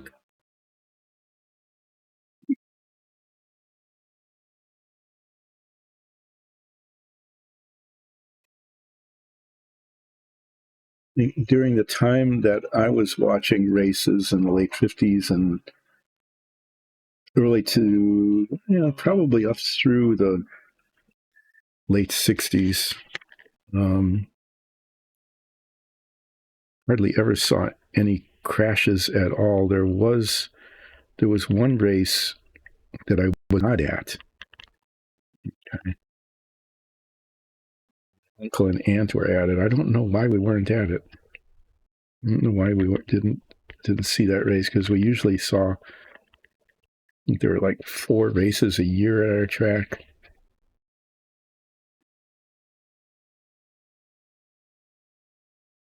But there was a fatal accident once. And I think it was a stock car. It was a crash and it started on fire and they couldn't get the driver out.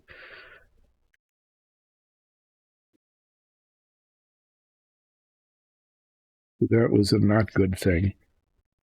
And I'm actually kind of glad I wasn't there.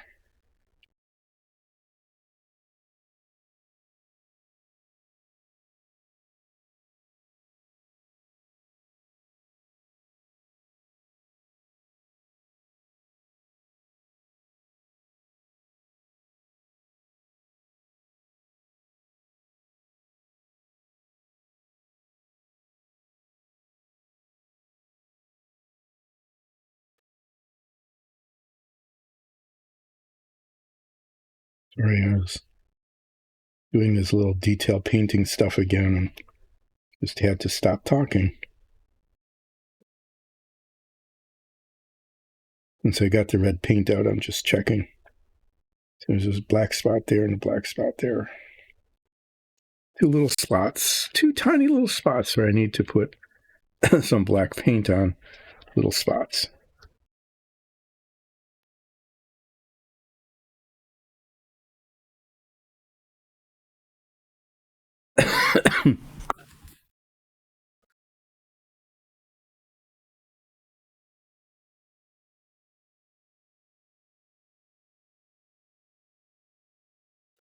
When I'm done with just touching up, I would really want to try. I really do want to try to do those dials, but I might wait until Monday to try to do that now.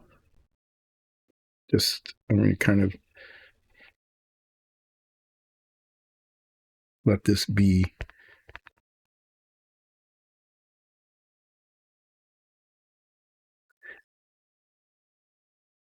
Sometimes I try to push my, I can't say push my luck. I'm pushing my lack of skill. Sometimes just a tiny bit too far. And then I end up with kind of a mess.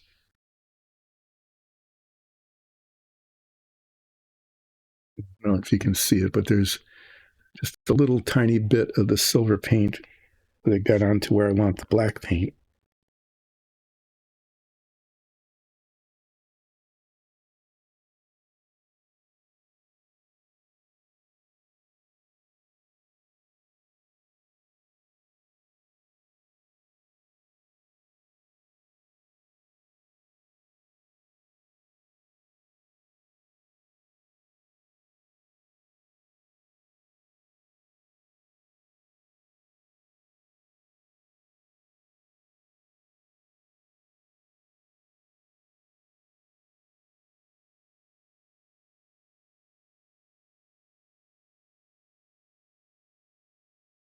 I'm trying to get this to where it looks okay.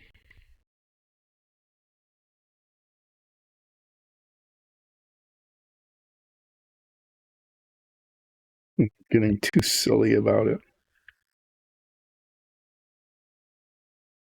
in terms of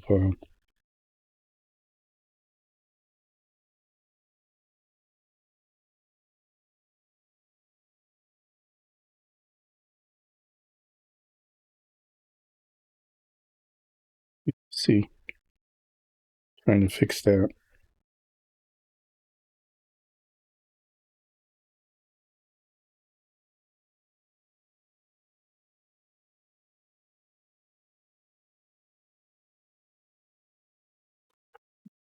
Just seeing tiny little flaws, that are just tiny that I probably should leave alone, but I'm not going to. I saw one here. I don't know if I can get to it or not.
When I'm looking at this, it's saying I need to be satisfied.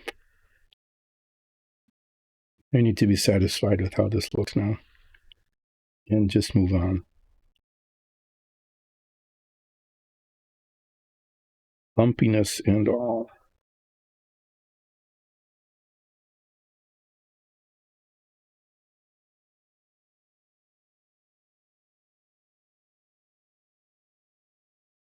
And then on Monday, I am going to try to highlight some of these little things inside the dials. But this is as good as I can get it. It just is. At this point, trying to do anything more would definitely lead to tears. It would. If you've been watching this, you know the recurring theme of, oh, just one more little, oh, this little spot. Let me just fix this tiny little spot. And then fixing that tiny little spot turns into just a real mess. It's like, no, I should not have tried to do that. That is at the point where I should not try to do that. And so I am going to not try to do that. And I'm going to put this in the be careful with this box and get some. What have I got? I'll put my glasses on a second. I'm trying to see the clock here. No, I've got like an hour. Okay, that's a long time. That'll give me time to prep these parts for priming. I'll just see how many I can get done. This I'm not going to prime yet. I need to fill it in and sand it. The seat, I can actually get the seat done next week if I can get the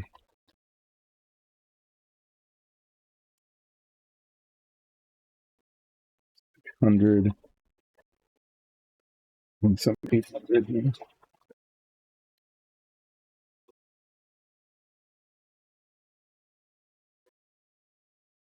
What I'm doing is cutting off little bits of the sandpaper. These little strips. Okay.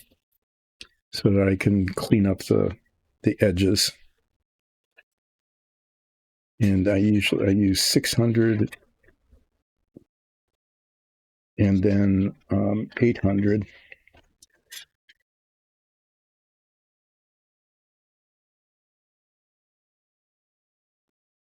And then I've got this other stuff that's for polishing. The other thing I do, and I have learned my lesson, is to write the grit on the piece of sandpaper.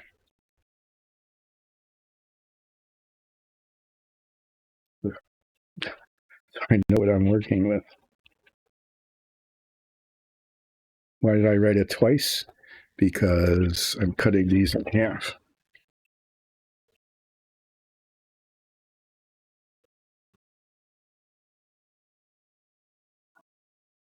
There. There's that. That's out of the way.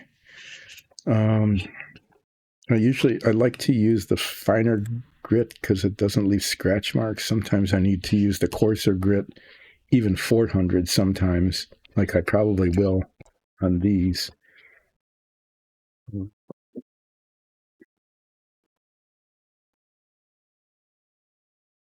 I prefer to not have to sand out scratches.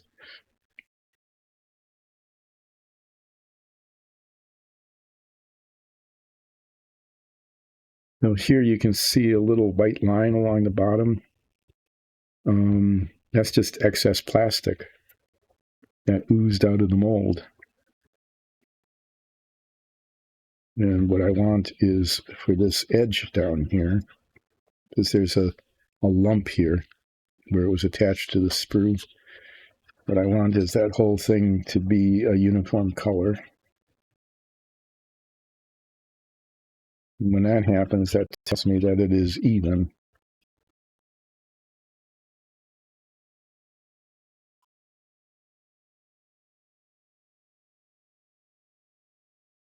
This might actually be visible when the model is put together.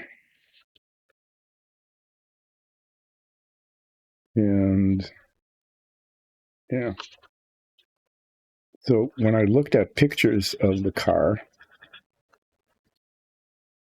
because I have pictures of the real car is in Dearborn, Michigan. I have seen it in person several times and took some pictures of it myself. And then online, there are a bunch of pictures. It's been restored and cleaned up and everything for museum display.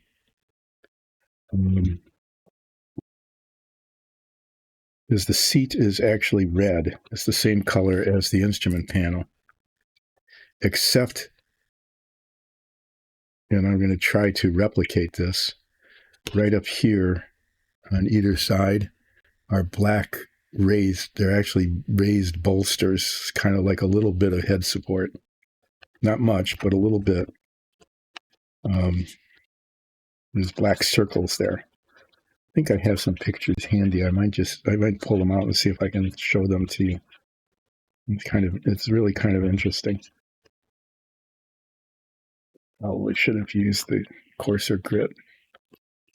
Do that now when it's almost too late. But this bit down here is not going away.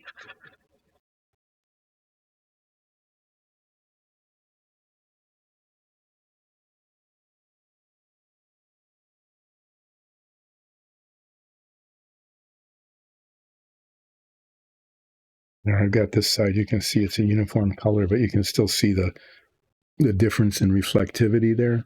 That needs to be sanded out.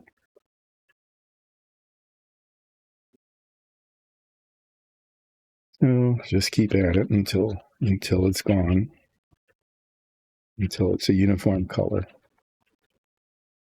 That's, if you're sanding plastic like this, at least you're scarring up the surface, right?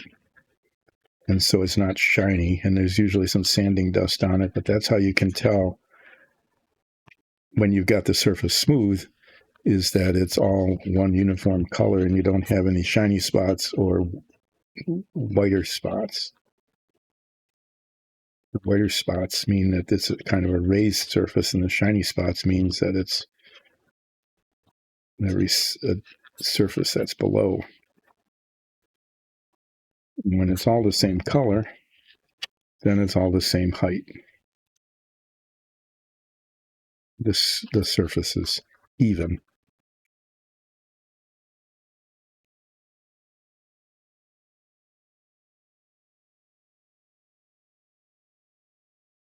And then this tiny little bit still showing there. And that's where the sprue was attached. It's sort of like a knot in a tree where a branch goes into the trunk. Is it actually the sprue actually kind of extends into the rest of the plastic, and sometimes you can still see where it was, even though it's not going to show up after it's painted. At least hopefully not. Like if you were to feel for it, there's no raised surface there. There's just a difference in color. I'm using this as polishing. I'm just polishing out the sanding marks.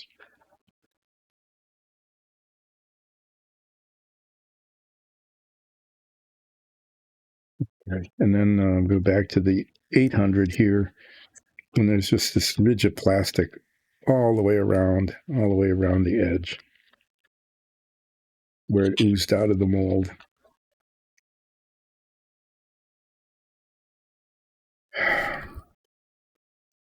When one is 12 years old, that is not anything one pays attention to. But no, I'm not, and I'm annoyed by it, and it needs to come off, especially around the top, which is going to show.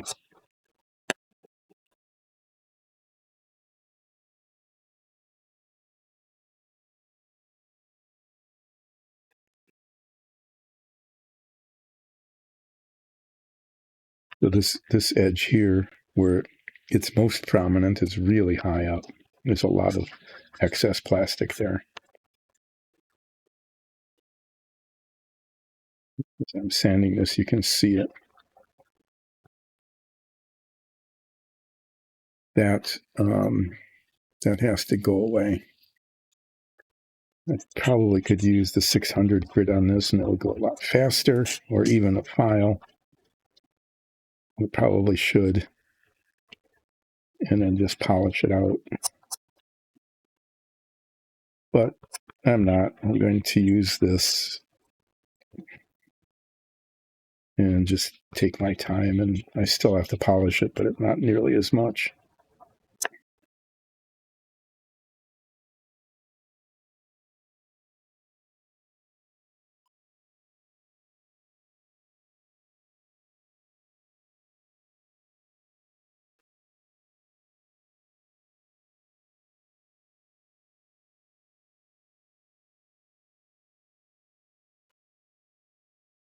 It's so annoying to have to spend, 20 minutes or something sanding off little bits of excess plastic from around the edge of the molding.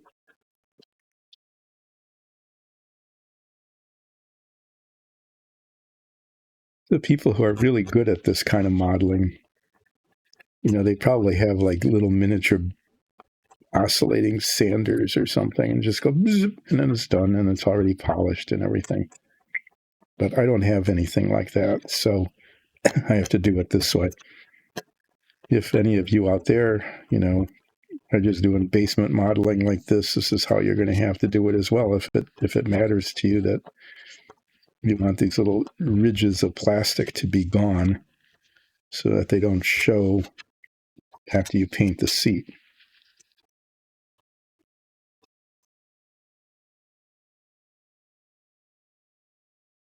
There are no painting directions for this. It's weird. The box top shows that it's green with a yellow stripe. Okay. You can see there's kind of a rough area and a smooth area. It shows that the smooth part has a yellow stripe, so it's painted the same as the body of the car. British racing green with a yellow stripe. but that's not at all how the real seat was in the real car. And the real seat in the real car was red, like the steering wheel and the instrument panel.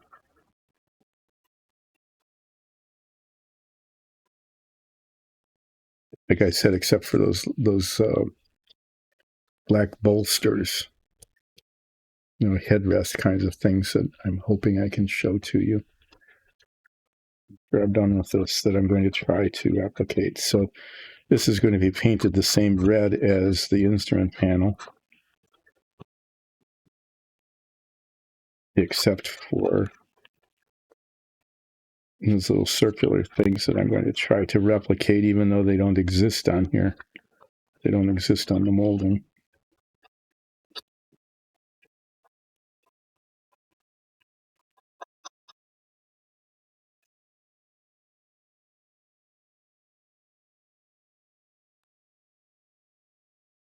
So this is okay sandpaper, but it fills. Okay, the sanding, the plastic bits fill in the grit really fast, and then it loses its abrasiveness. Unlike this stuff, that doesn't seem to fill at all.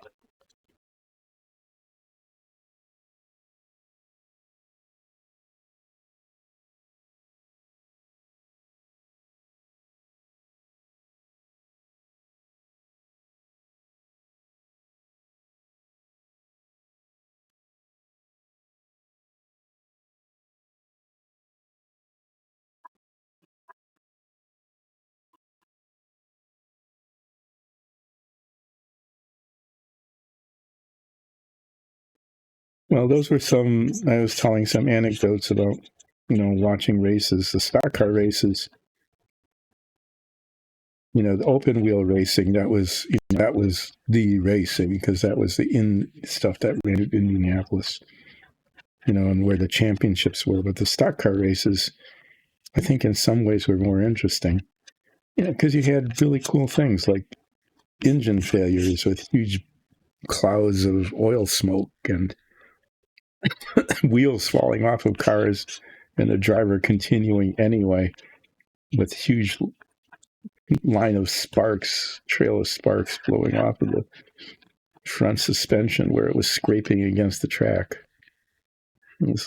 So we're watching this going, what is going on? Why don't they black flag the car? Black flagging means you need to take your car off the track. Okay, you have committed a violation, or your car is unsafe, or for some reason you get a black flag that means you need to pull off the track and either serve a penalty or fix whatever it was that was causing the problem, like not having a wheel and having a 25-foot long trail of sparks is not the safest thing in the world to have during a race.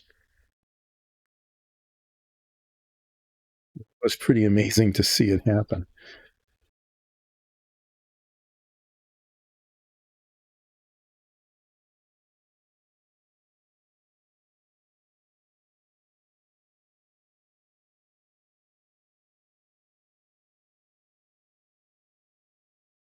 All sorts of things have changed now too. The amount of money involved in racing is immense. I mean, people couldn't even imagine back then. It was kind of like pro football back in the 50s. People had to have winter jobs in order to make a living playing pro football. Seriously. Because it didn't pay enough, even up until the 60s. You weren't making a minimum of, $400,000 a year or something, or even it's definitely not in the millions. So the same thing was true of racing, is there wasn't that much money in it. The like 100-mile race that we that we would watch. Well, the open wheel races that we would watch. Okay.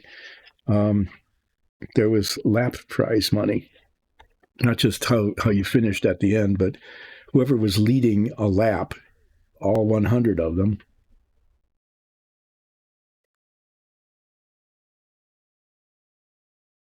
there was a prize. You would get money for leading that lap.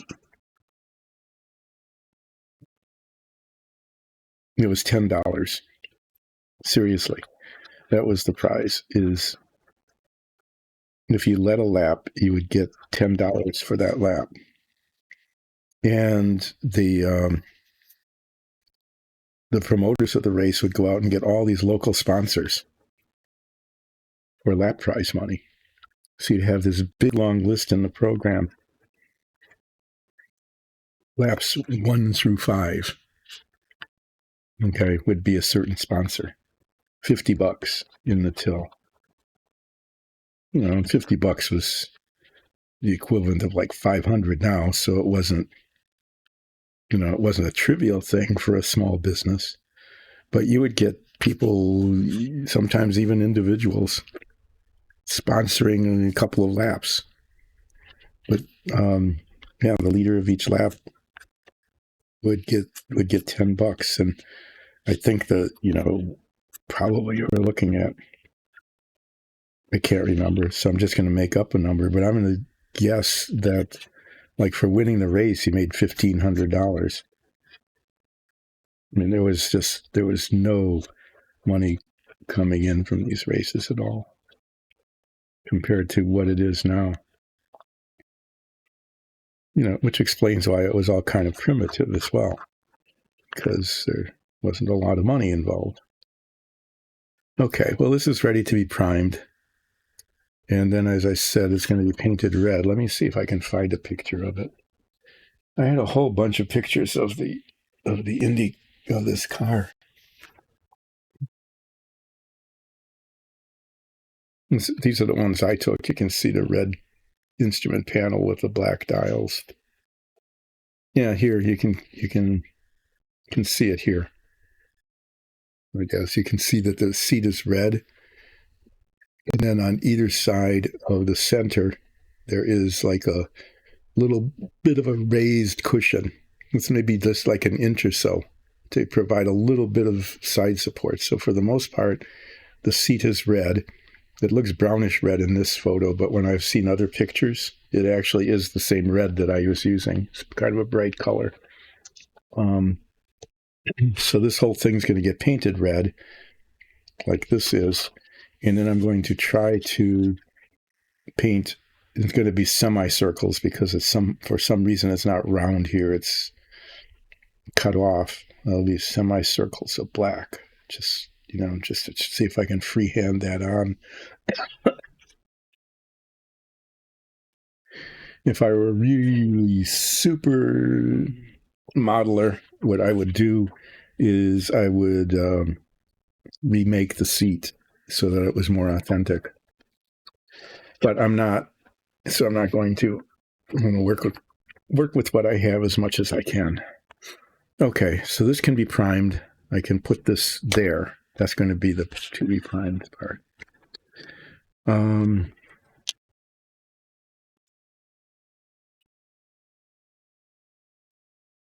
Well, let's see what I can do with these. Get the instructions. I want to see how these go. Because as I'm looking at these, there are molding circles, these hideous little circles that get in the way of everything.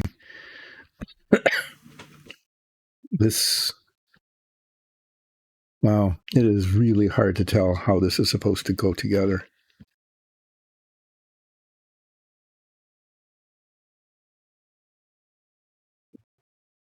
There. They go on like this. This is the brake.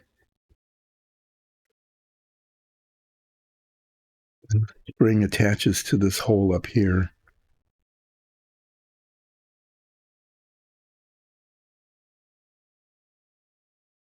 The spring attaches to the front and another part attaches to the back. I don't know if you can see this, there are all these tiny little suspension parts here that are just, yeah.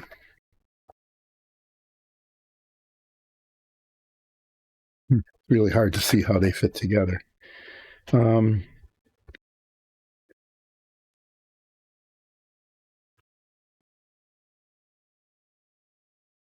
Well, I can only get as far as I can get, right?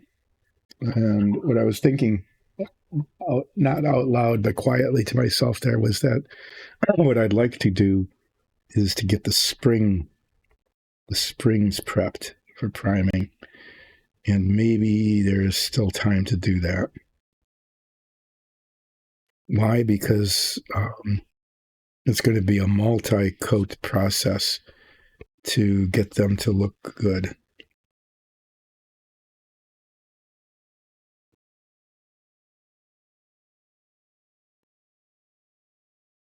Just excess stuff all over the place. There is, what is happening here? Yeah, there's seams here. I don't know, it's hard to see. It's a little easier on this side. But if you see here, there's this little line here. Okay. What that is where the two halves of the mold came together and the plastic oozed out. So not only is there a whole bunch of chrome plating in the way, but there is serious mold marks marring the surface of the part. Now, I usually don't like to use a file, but it is necessary to get that off in a reasonable period of time. The chrome plating makes it so hard. It's so hard to see what is a flaw and what is supposed to be a part of the part.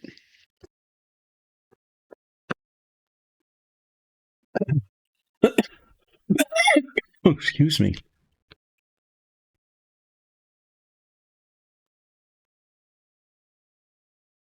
But the mold mark on here it's really bad.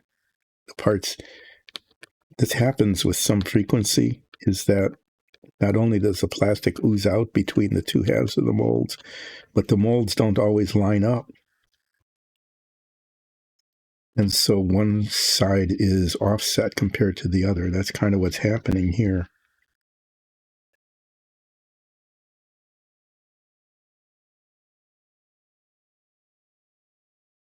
You can see that as I'm filing, one side is turning green and the other side is still shiny. That means that one side is higher than the other. I need to make that line disappear.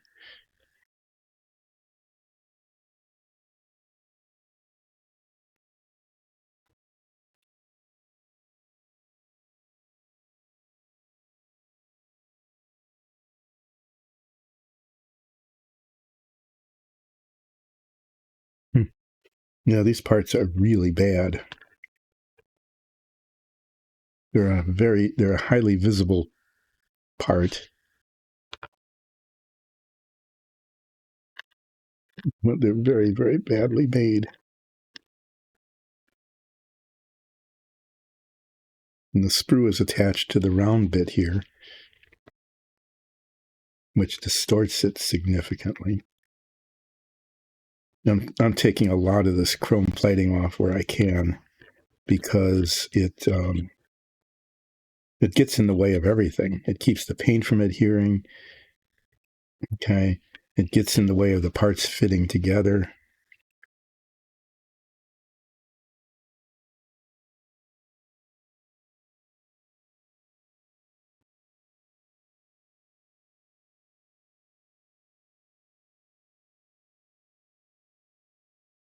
In fact, I would really like to take all of it off if I could. What is happening here?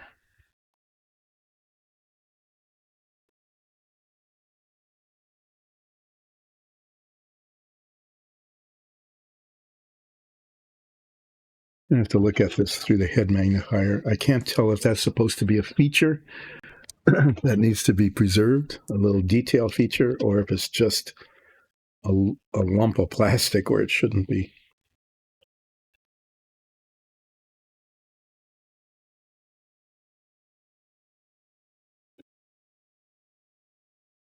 It is a flaw, okay, because there isn't one on the other side.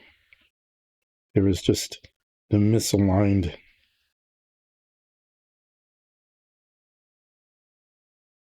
The same is true back here.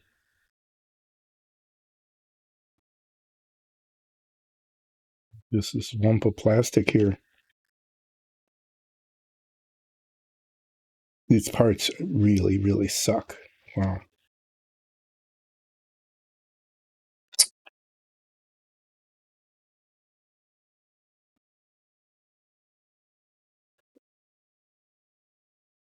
Yeah, this is why his model doesn't get built. It's because I spend 45 minutes on these little pieces of plastic trying to get them to not be all distorted.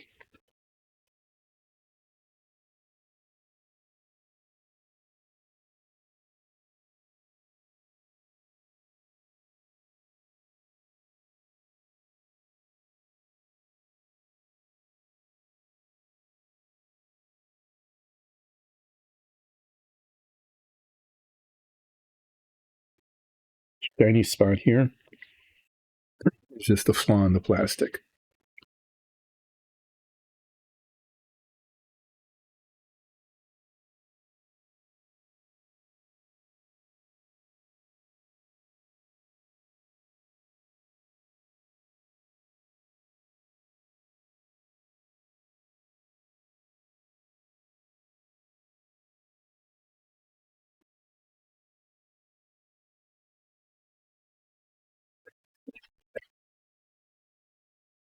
That, as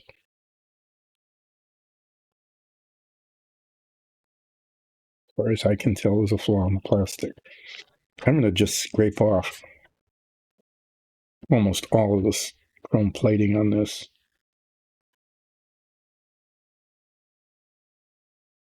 Because it's raising edges where you don't want them.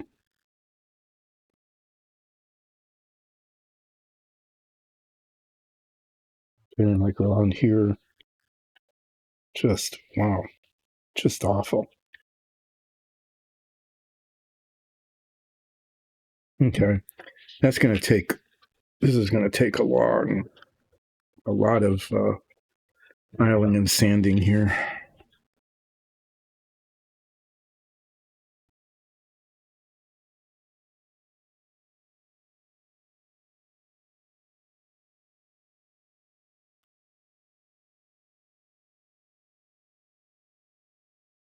Like a pin for some reason.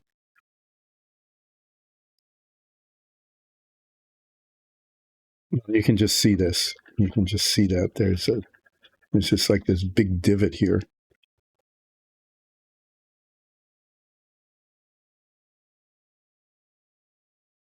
It's just this little edge of plastic all along the edge here, and the chrome plating doesn't do anything except exaggerate it.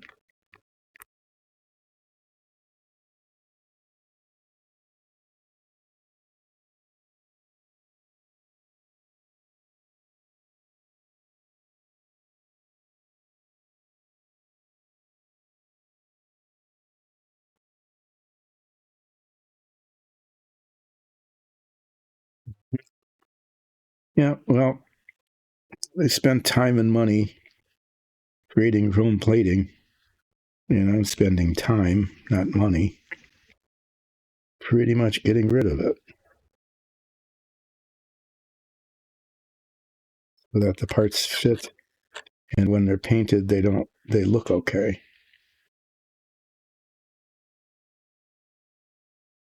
So this is a combination of things here. One is the mold, came right along the seam here, creating raised surfaces and little flanges of plastic. And then the chrome plating came on and just made it all worse.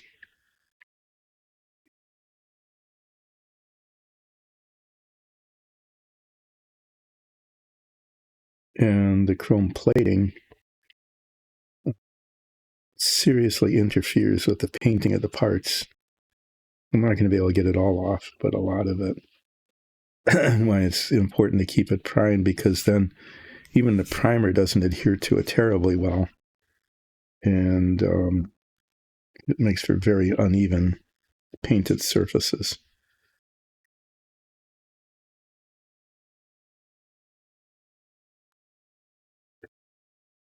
They're a lump of plastic that isn't a feature, it's just a lump.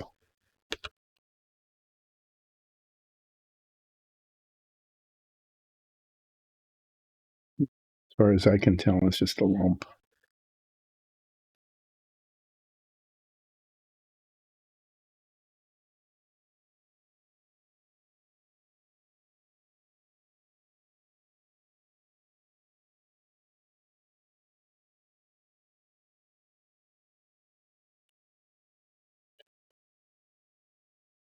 That's the inside. This is the outside. This part's important to have smooth.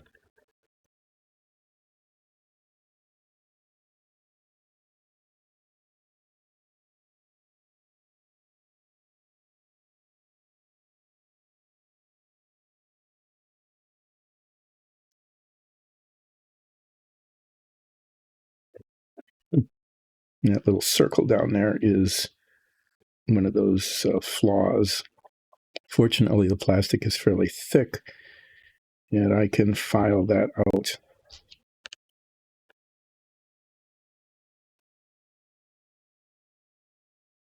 So it doesn't have a stupid little circle.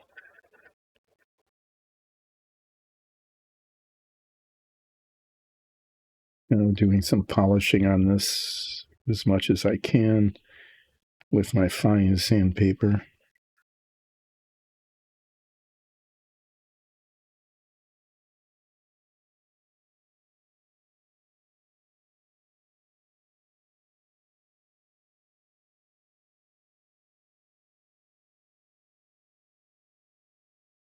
This part I'm going to just sand off.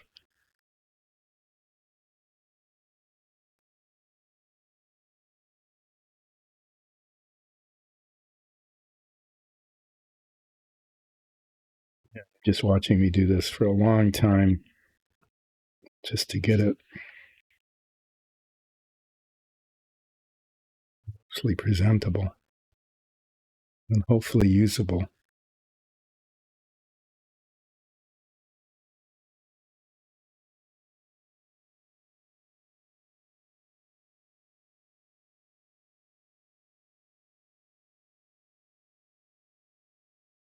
Yeah, it made a big mess. There's a little, yeah, it's really filthy.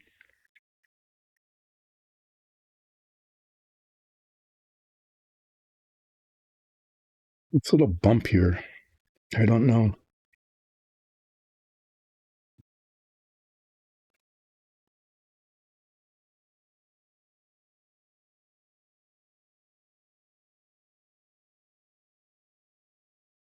This part I'm going to sand off.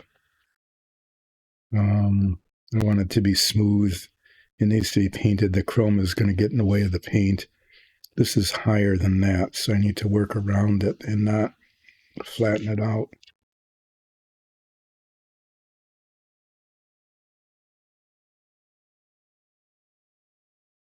But these parts, I just have to say these parts are almost unusable.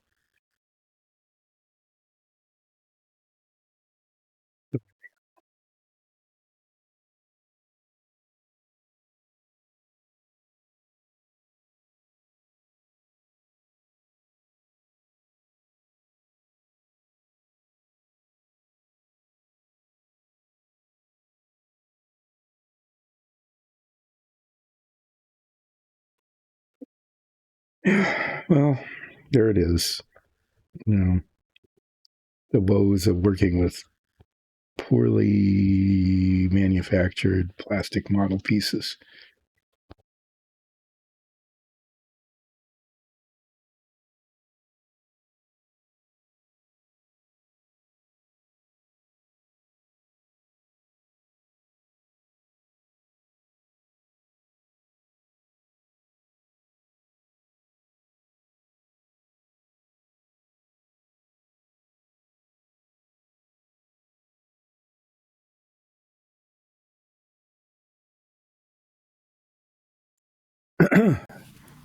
Well, that was a good deal of whining and complaining,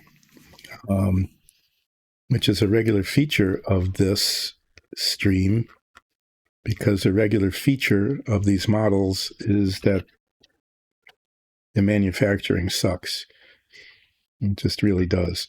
And it just takes a big effort to get them to the point where they're usable.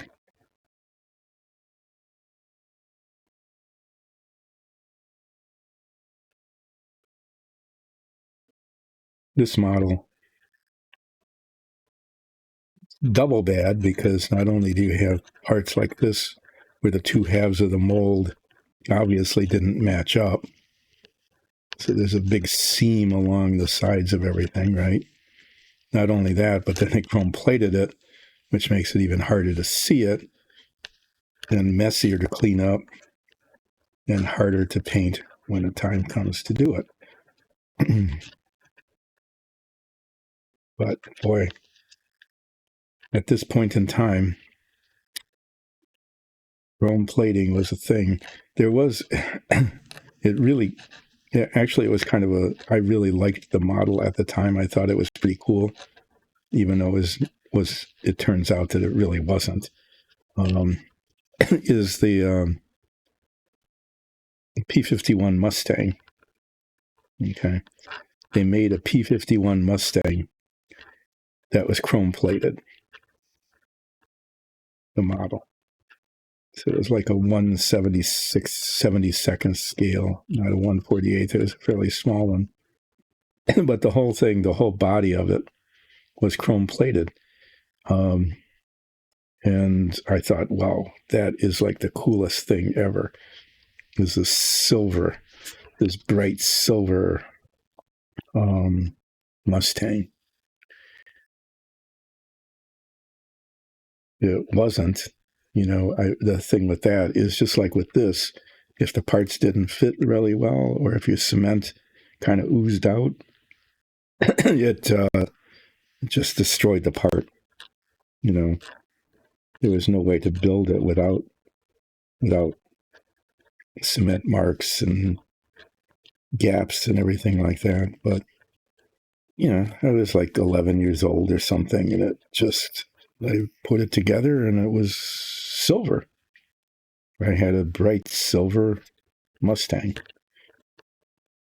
but all the parts were plated like this.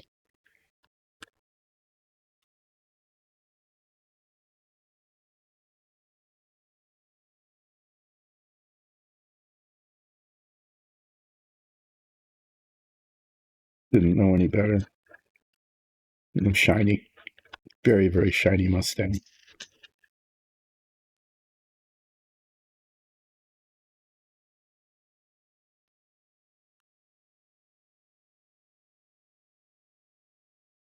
So in here is one of those circles, one of those mold mark circles. And I'm really tempted to file that out. I don't know if it's going to show. I'd have to file a fairly significant amount of plastic off to get rid of it. Although I have to file a fairly significant amount of chrome plating off to have it not stick out. Well, I'm not getting nearly as much of this done as I was expecting to, because it's just a mess. These parts are just not good. Especially the seam the seam that shows because of the molding.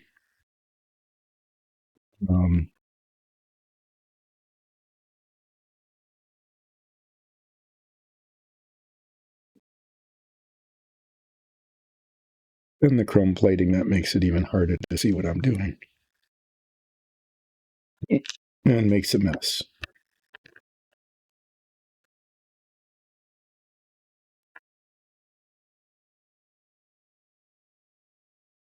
And fills the whole hole.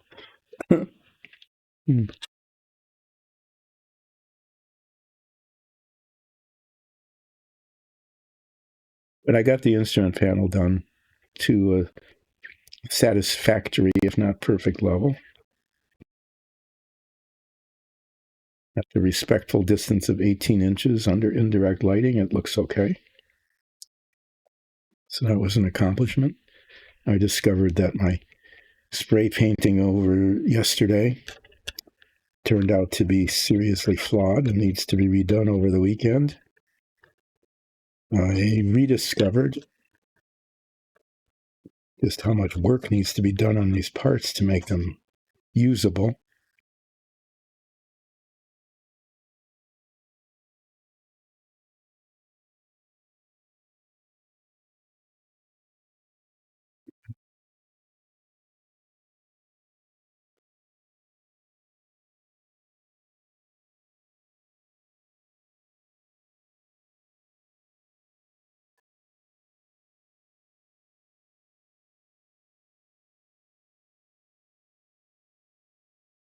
I do not know what is up with this. There's just way too much plastic on this. Can't tell if it's because of the sprue. It's poorly made. Because the hole is filled in, maybe. At least I want to make it round.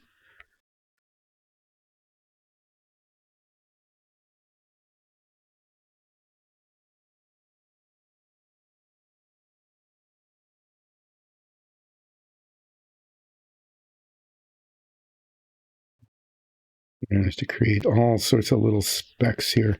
I'm going to have to work super hard to clean up this cardboard.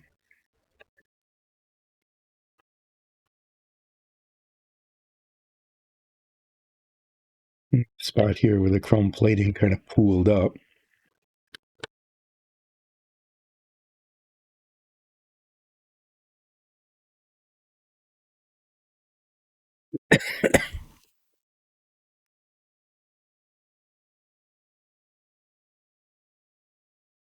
Here too. You know, it comes out of the dip and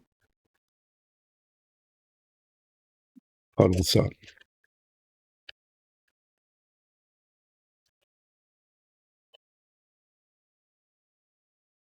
I'm going to have to prime these and then see what I'm left with, really.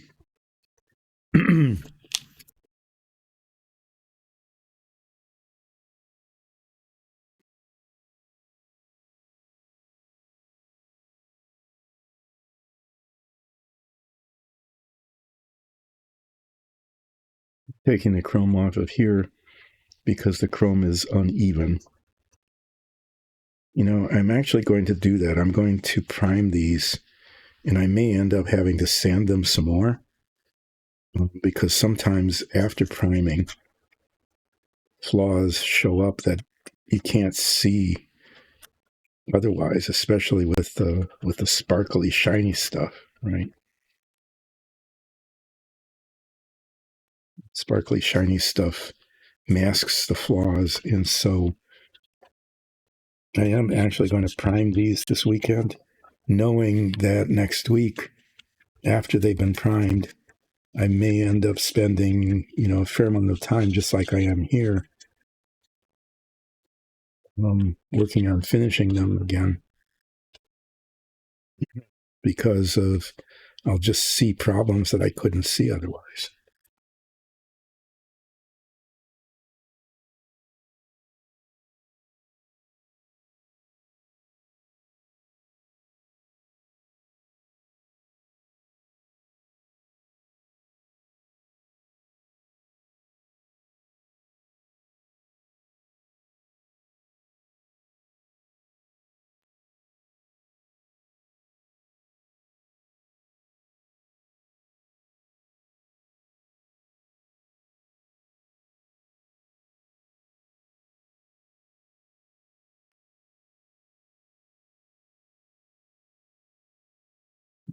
polish out the scratches from the file.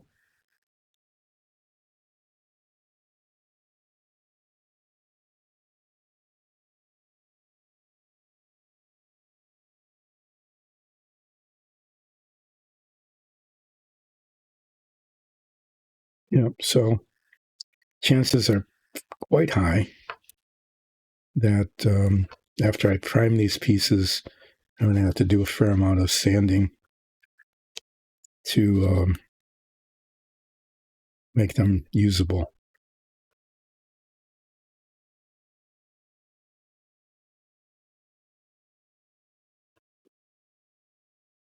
I might just go a little bit long here because I want to get these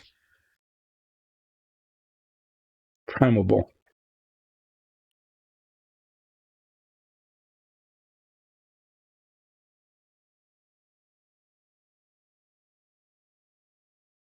So what is this taking, like hours?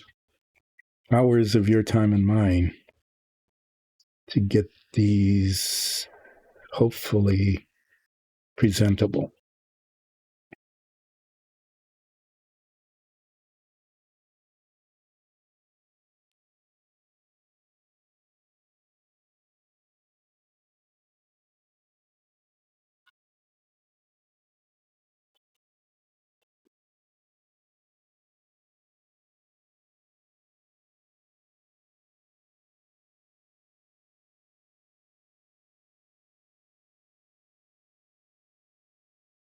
Well, at least I got to tell some stories about racing at the fair park where we saw races happen and, a car driving around without a wheel, showering the track with sparks, engines letting loose, spewing out huge volumes of oil smoke, and one car actually going over the retaining wall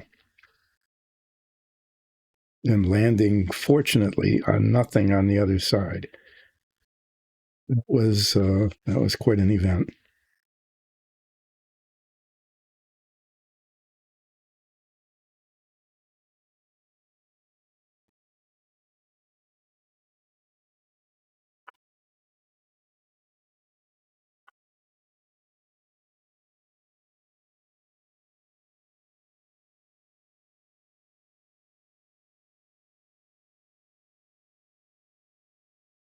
And you got to watch me and listen to me whine and complain yet again about the poor build quality and the amount of work it takes to make these parts usable and presentable. And a preview of the fact that I'm going to prime these and then probably end up spending a fair amount of time sanding off the primer.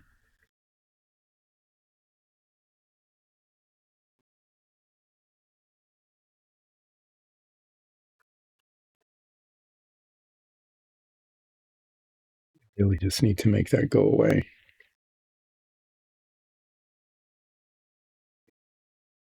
The part is so uneven that this chrome,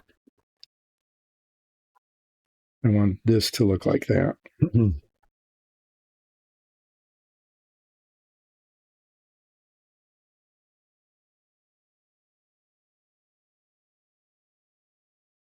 part was molded. It was not molded even.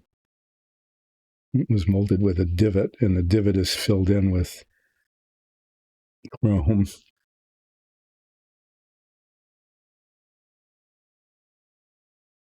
I'm not sure how far I can go on that. Okay, well, these parts will have to be washed and then primed. And then I'll see what I'm left with. Because I know that I've done this before when I think I've gotten it, especially like these little seam mold seams and things, when I think I've got it. And then I prime them and I look at them and I go, now that I can see them, because they're not all shiny, I can see that they're not very good. Okay, I am going to clean them off. as much as I can. I want to do that before moving along. These parts in here, try to keep the pairs together. Put this in here. Work on that on Monday. This is all I've gotten done. Wow. Even by the standards of hardly getting anything done, I have gotten next to nothing done. I have done an impressive job today of getting almost nothing done.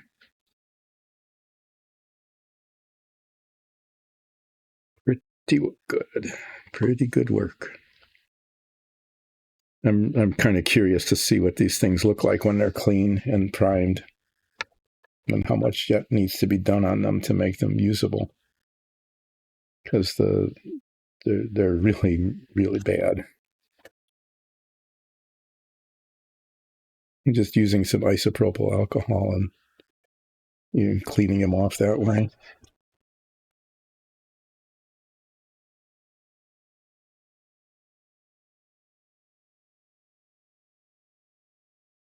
Yeah, I know there's still going to be work that needs to be done on these, but I won't know until I can see them without the chrome shininess to see what needs to be done. The seat should be okay. I can get the base coat of red on the seat. That'll be something. So what I'm hoping on Monday, again, I'm not promising because I keep not fulfilling these projections, is getting the paint on the body,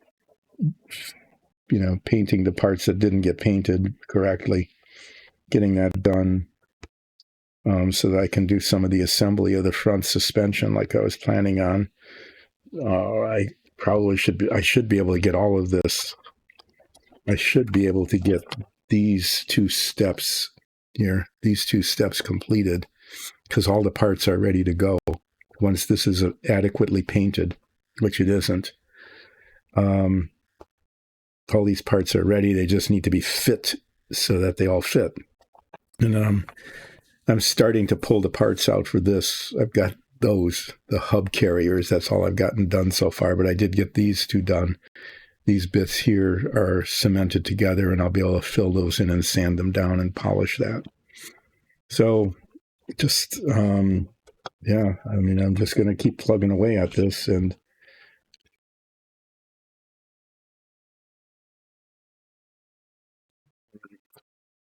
get little bits at a time. Little bits here, little bits there. Eventually it'll get done, just like all the other models eventually got pretty much done, but it just took a long time to get them there. Because, parts. Oh yeah, cap this up. It's like little fractions of an inch away from making a mess of that. All right. Thanks everybody for watching and listening to me rumble on about races in the 1950s and 60s and how much work needs to be done to make these model parts useful and usable. And I'll be back on Monday at more or less 10 to continue doing this. I'm getting little chrome specks, getting chrome plating specks on everything.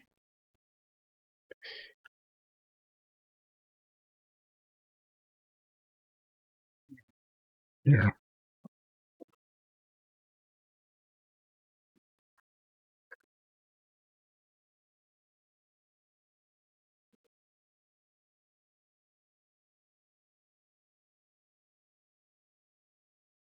It's like glitter, except tinier. It just gets everywhere all the time. So if you buy a model kit, and I know most car kits come with chromed parts because, in fact, parts on cars are actually chromed. Okay? But if you buy a model kit and you have a choice, and it's not supposed to be chromed, you know, like this car is not supposed to have chrome on it. Buy a model kit without chrome. You'll thank me for it later when you try your best to get rid of chrome particles and stuff that gets in the way of the parts fitting. Yeah, it's time to go. I've managed to accomplish almost nothing again. Yay. And I'll be back on Monday, and hopefully we'll be able to show some progress, maybe a little bit, depending on how these parts turn out.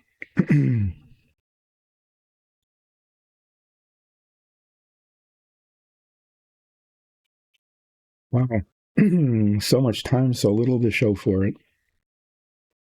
I will see you on Monday at more or less 10 in the morning, and we'll continue to maybe get something done. Hard to tell. If nothing else, I'll make a mess scraping chrome off of pieces of the model. Thanks, everybody. See you then.